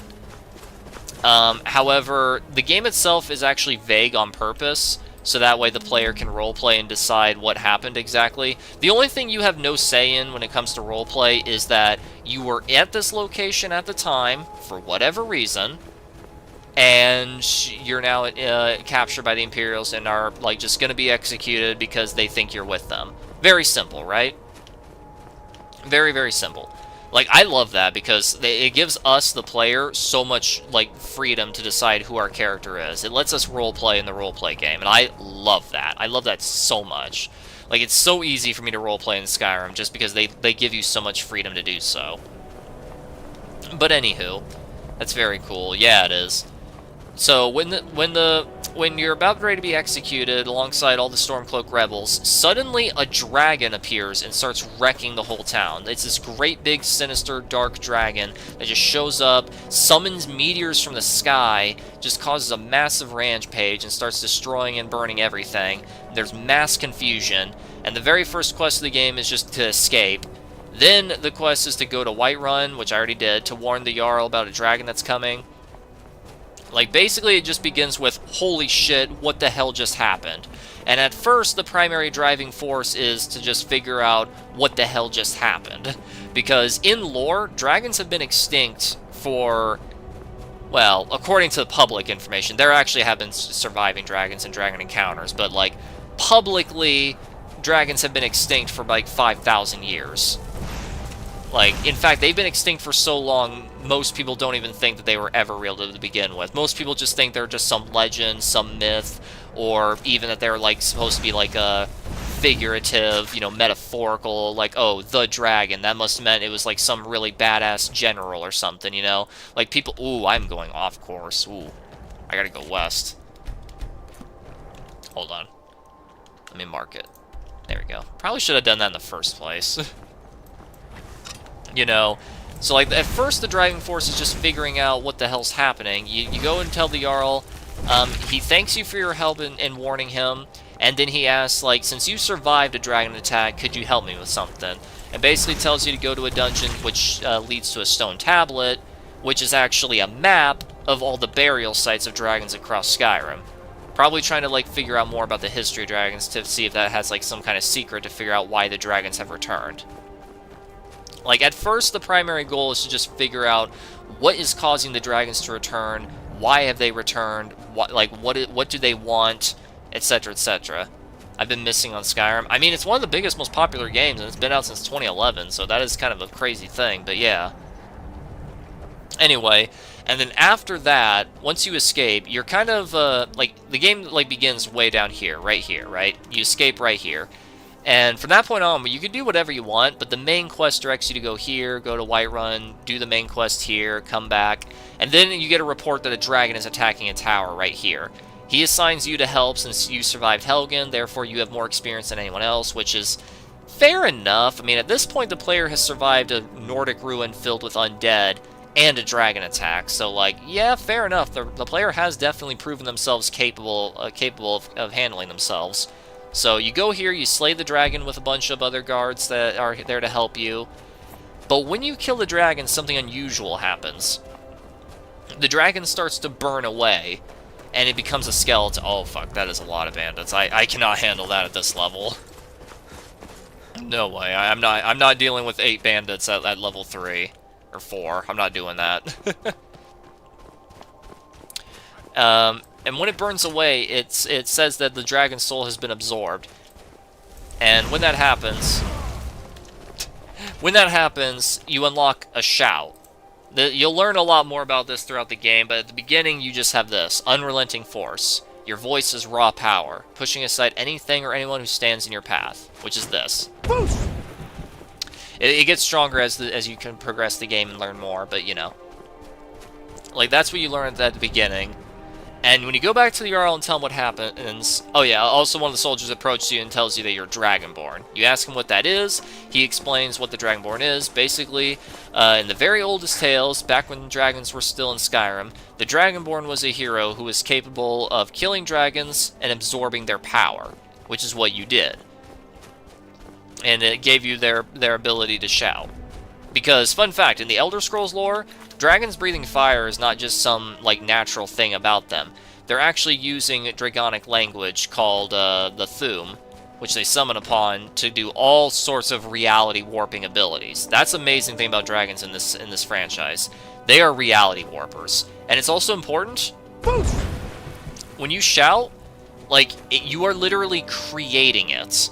Like, this is not something that is using up some type of energy. It literally defies the first law of thermodynamics and creates energy to cause a reality warping effect. Like, and it's pretty insane. Like, this right here, the very first one you get, all this does is just stagger them at first. But as it powers up and becomes more advanced and you learn the other 2 words, because all shouts are made up of 3 words of power, like, it's basically like you're just launching an actual physical kinetic force from your mouth, which launches enemies out of the air. This one, which I unlocked while I was in that dungeon here, this is Ice Form. Like, this literally freezes someone solid, as it says right there. There's a shout that makes it so animals come to your aid and become friendly. There's one where you can breathe fire. There's one where you can breathe ice. There's one that literally changes the weather and causes a thunderstorm. There's one that clears all weather and like destroys clouds. There's one that stops time. Like it's just a whole bunch of reality warping powers. Really, really epic stuff. Like, you learn about all these amazing powers and whatnot.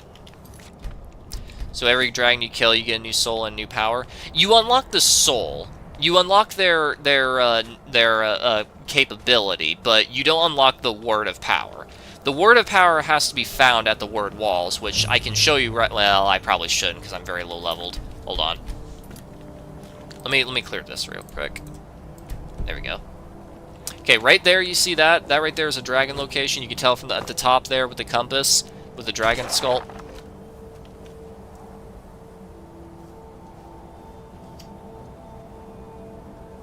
What the fuck just happened?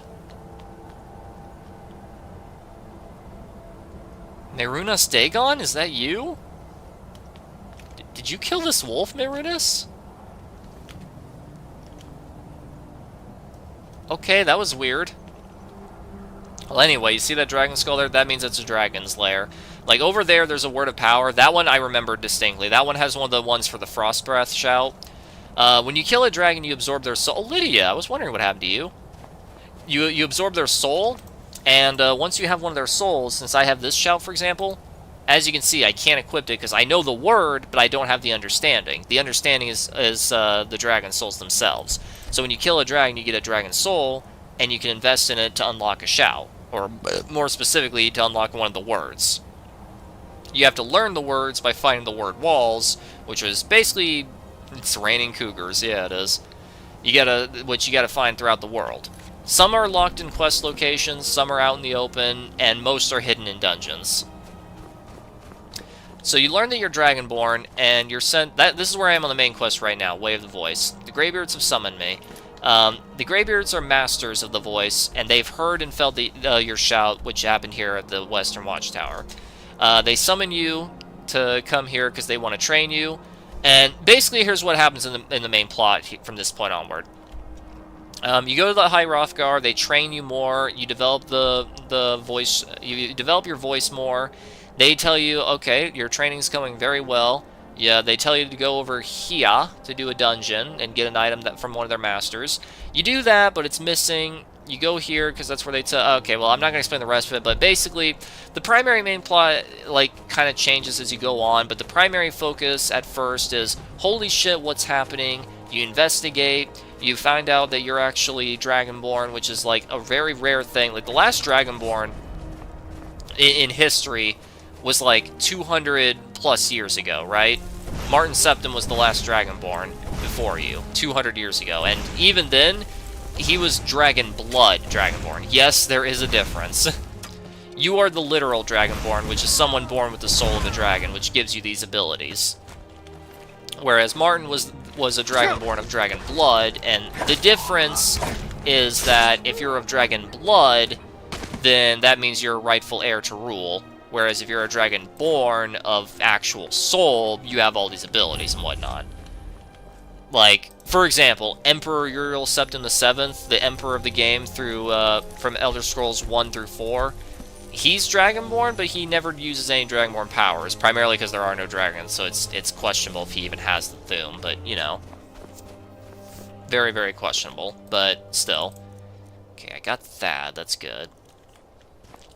And, the primary plot eventually reaches, you learn that the dragons aren't just simply coming back because they were gone somewhere. No, they're literally being revived from the dead.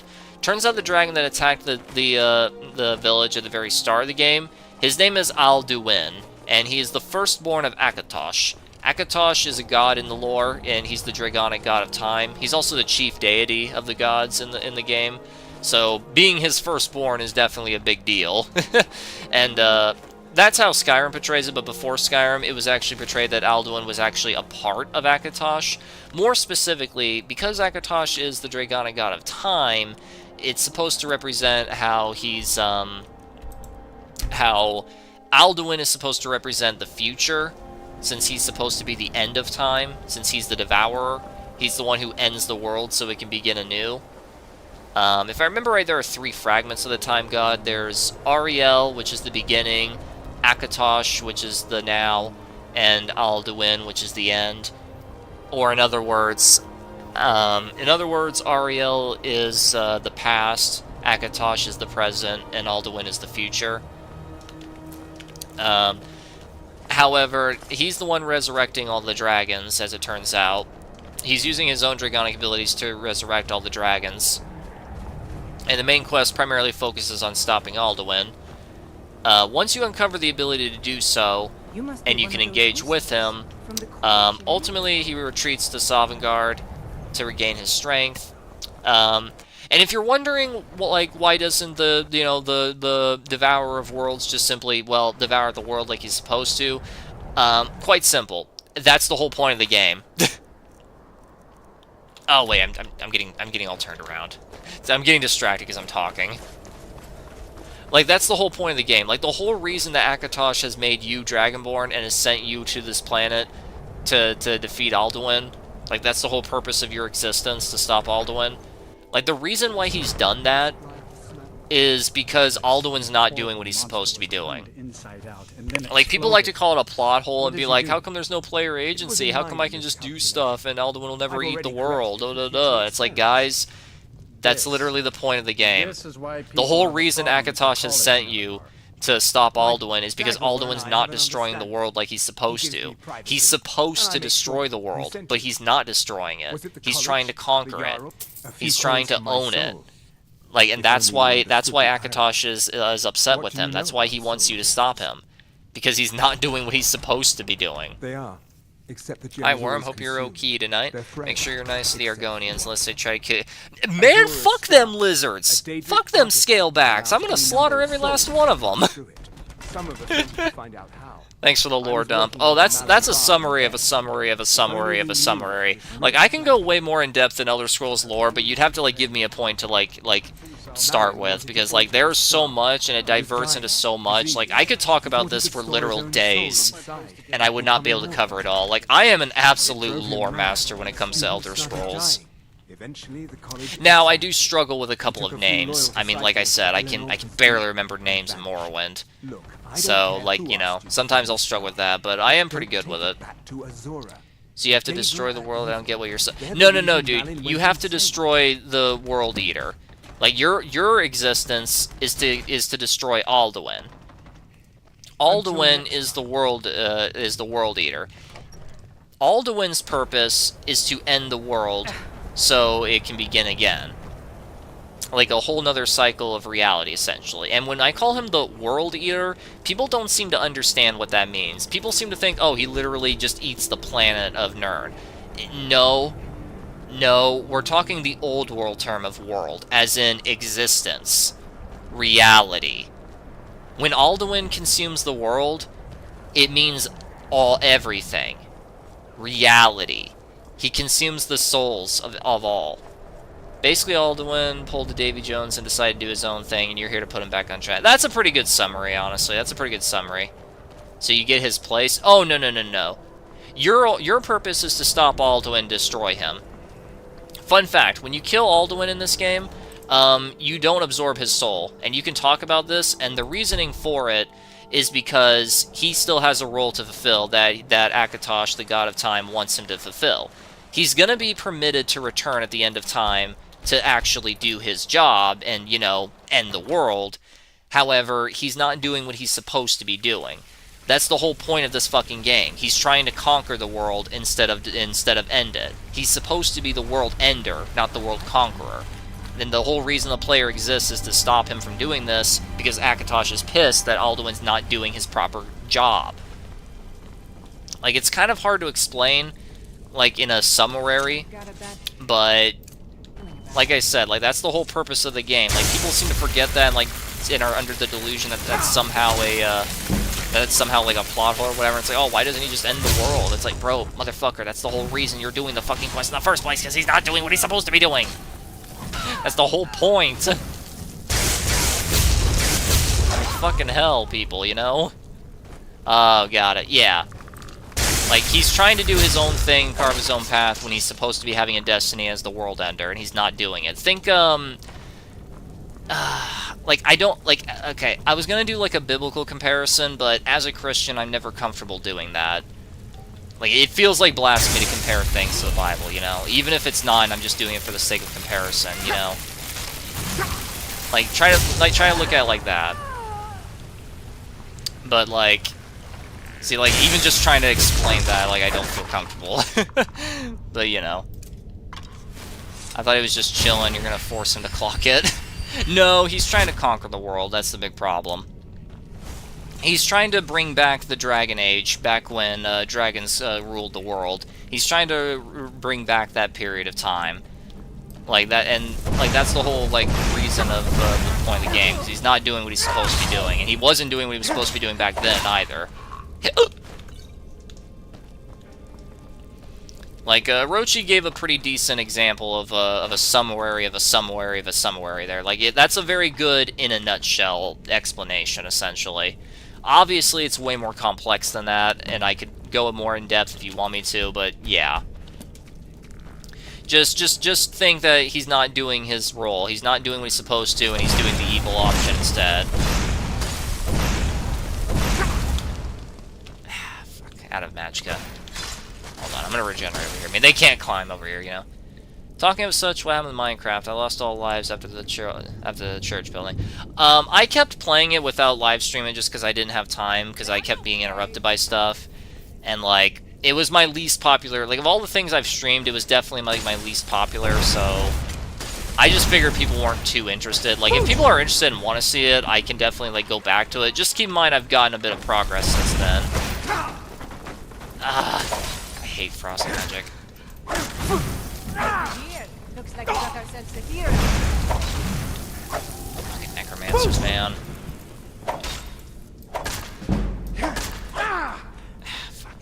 Jeez, he's got a shit ton of health.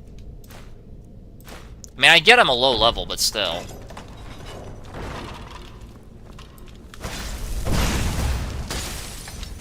Again, like, I understand I'm a low level, but still. Didn't even get to see it completed. Oh! Okay, I should definitely re-show it sometime, just to at the very least show off the base, you know? Show off the church I built. I feel like you'd be pretty proud of it. It looks pretty nice. I finished the roof. Deafening close range blast. Okay, yeah, this will help. Potions, extra.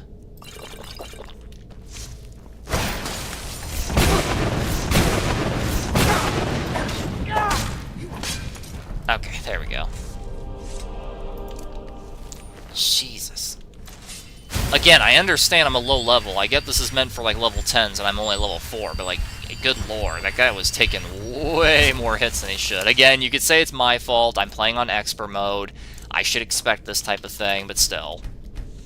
What can I say? What can I say? Normal mode is too easy, and legendary, I don't want to say is too hard. It's just it's more like too tedious. Okay.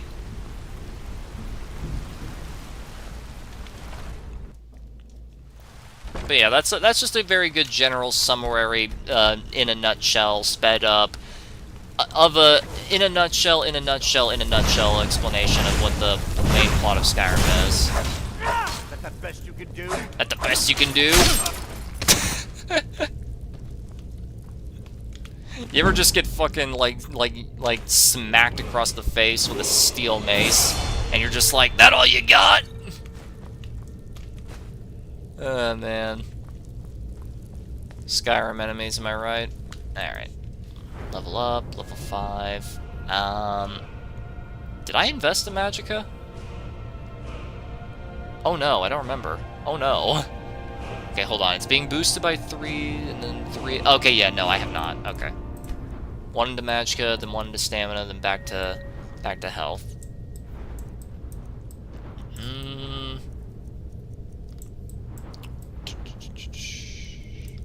I'm gonna go with one-handed again. I'm gonna need that. Getting damage early on is a pretty good strategy. Then you can focus on all the fun stuff. Okay. Actually, wait. I have a apprentice unlocked, so I could probably like do some of these. Hold on. Every weekend, yeah. Okay, hold on. Thundercrack. I mean, that could help out a lot. Rift Bolt. Rift Bolt's pretty handy. Lightning Bolt. Thinking about what would be useful in this situation. Mages are especially weak to Storm, in case you were wondering. Reason being, it does half damage to Magicka. If their Magicka runs out, they can't cast spells.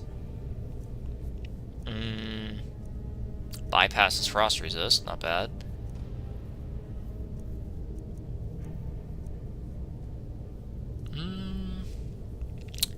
Cackle's kind of an overtime thing. Yeah, I guess we'll just stick with this one. Rift Bolt? Yeah, Rift Bolt. Well, actually, no, that's more useful against warriors because it warps them backward, and I kind of want them closer to me. I guess I'm just going to have to stick with Lightning Bolt. And if they start... let me favorite it, actually. And if they start, like, backpedaling, or they shield up with wards, I can just switch to Sparks. See, like, she couldn't fight back because her Magicka was drained by all that Storm Magic. If you ever pick up the game, just remember that. Storm Magic is a very strong counter to mages. Fire for the undead, and ice for fire things. I'm gonna be honest, ice is probably the least useful of all the magics in the game, just because, well, so many things in the game are resistant to it, if not just outright immune to it. You're probably wondering why they designed it like that. Lore. Lore. Like, I appreciate them taking priority, like, story over the rest, but, like, still. Stagger him a little bit. Get a couple free hits in. Okay.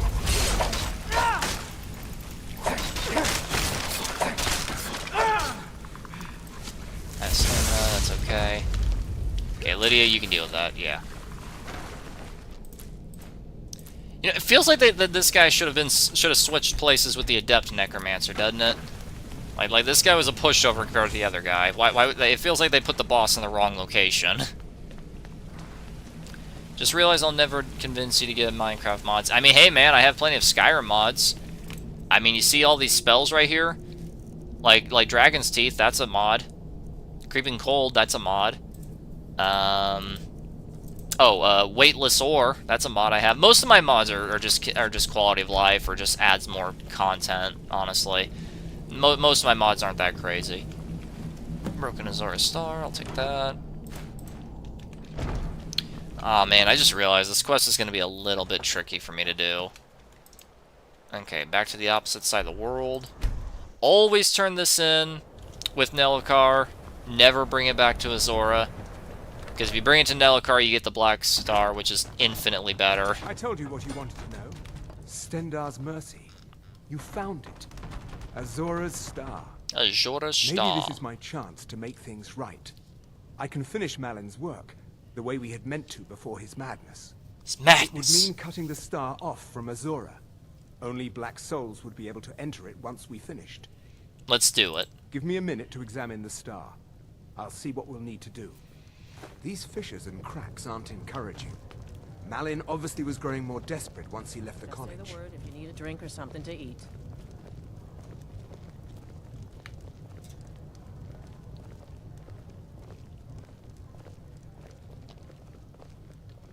Save the game real quick. Alright.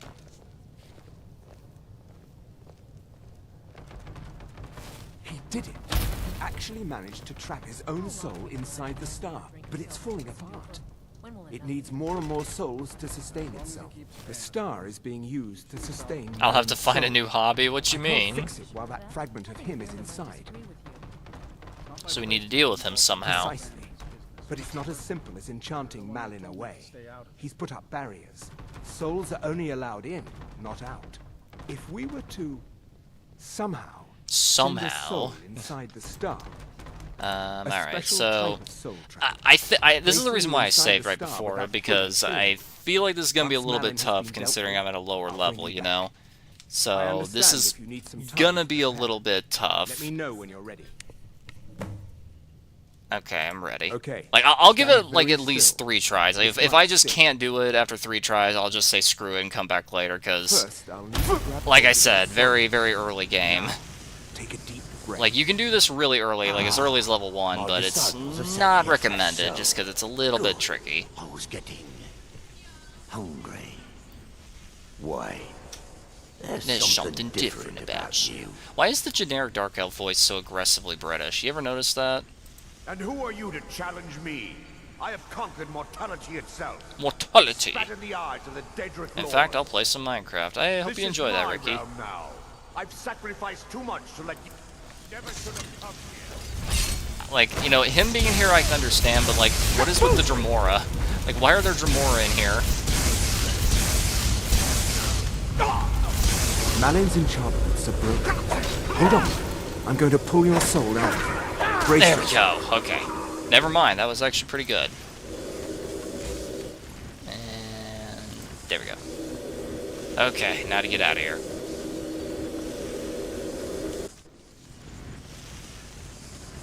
Oh, easy there. The numbness will pass. The numbness will pass. We've done it. The star has been cut from Azora, and Malin's soul finally has some measure of peace, even if it is non-existent. British English feels more like a default evil voice.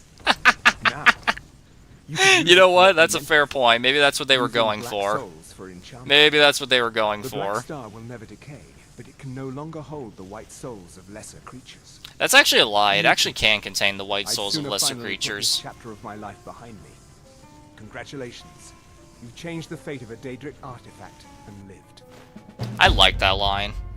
You've changed the fate of a Daedric artifact and lived. I like that line. I like that line a lot. Okay, let me save the game. Alright. I really don't want to do this quest until I have some adept spells, just because the AoEs are going to make it way simpler to deal with, so... Let me think. Is there anything I can do immediately in this area? You must be one of those wizards. Let me think. Aside from the wizard's quest line, I don't think so. Like, I can get a little thing from the Jarl here. I can get a little something for me, but aside from that, I don't think there's anything that I can grab to, like, do while I'm there. So let me pull this up. Okay. Like, I need to get here at some point either way, but I do want to level my destruction a little bit before I do that. If nothing else, just so that way it's a bit easier to manage with dragons. Because, like, I do have a mod that lets me trade in dragon souls instead of for words for power. Instead, I can do it for perk points. So I'm definitely going to want to slay at least, like, 4 dragons before I go here. But, I mean, it's going to be a long journey there either way. Oh! Oh, restoration, right.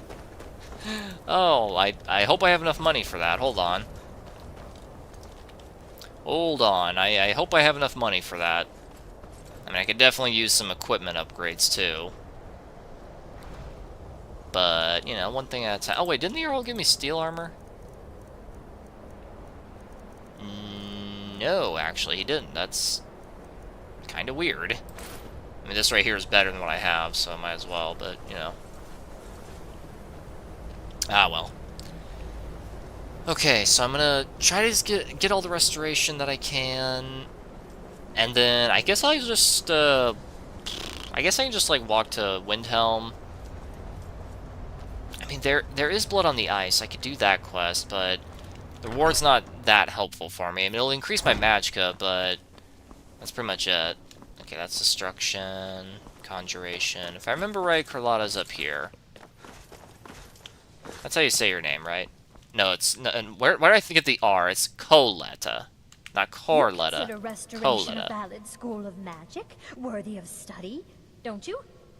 Don't you? Of course, it's valid. Good, good. Not that I require validation, of course. There are just some, and I shan't name names, who would disagree. Who the hell's saying restoration's invalid? When one's colleagues fail to recognize the research one engages in. Genuinely, like, bro, it's restoration. It heals people. You cure diseases. You close up wounds. You have any idea how insanely useful that is? Like, if we had this in real life, like, 90% of humanity's problems would disappear over... Okay, maybe not 90%, but, like, 35% of humanity's problems would disappear overnight if this was real. Hi, Roxy. What is it? What is it? What can I do for you? Okay, let's see. Okay, Bone Spirit. Cast a Vengeful Spirit that homes in. Yep. Circle of Strength. Fast Healing. I have everything except for these two, so... I think I just bought Lesser Ward again. Crap. I just sell it back. Hold on. Okay. Books. Lesser Ward. There it is. Yep. Alright. Sell that. Get that. Until next time. Until next time. Lydia, you son of a... Get out of the way. What's the hurry? Okay. Lock all these spells, and, let me see. How long have I been streaming for? A little over 2.5 hours. Okay. Well, I do need to get going here by 11, so I think I'll just call it here. So, thank you all for watching. Hope you enjoyed the content here. I definitely enjoyed it. Skyrim's one of my favorite games, so I definitely enjoy it. Alright, if you want to support me and my channel, click the link in the description down below. Well, let me save real quick. Thank you for watching, and I'll catch you in the next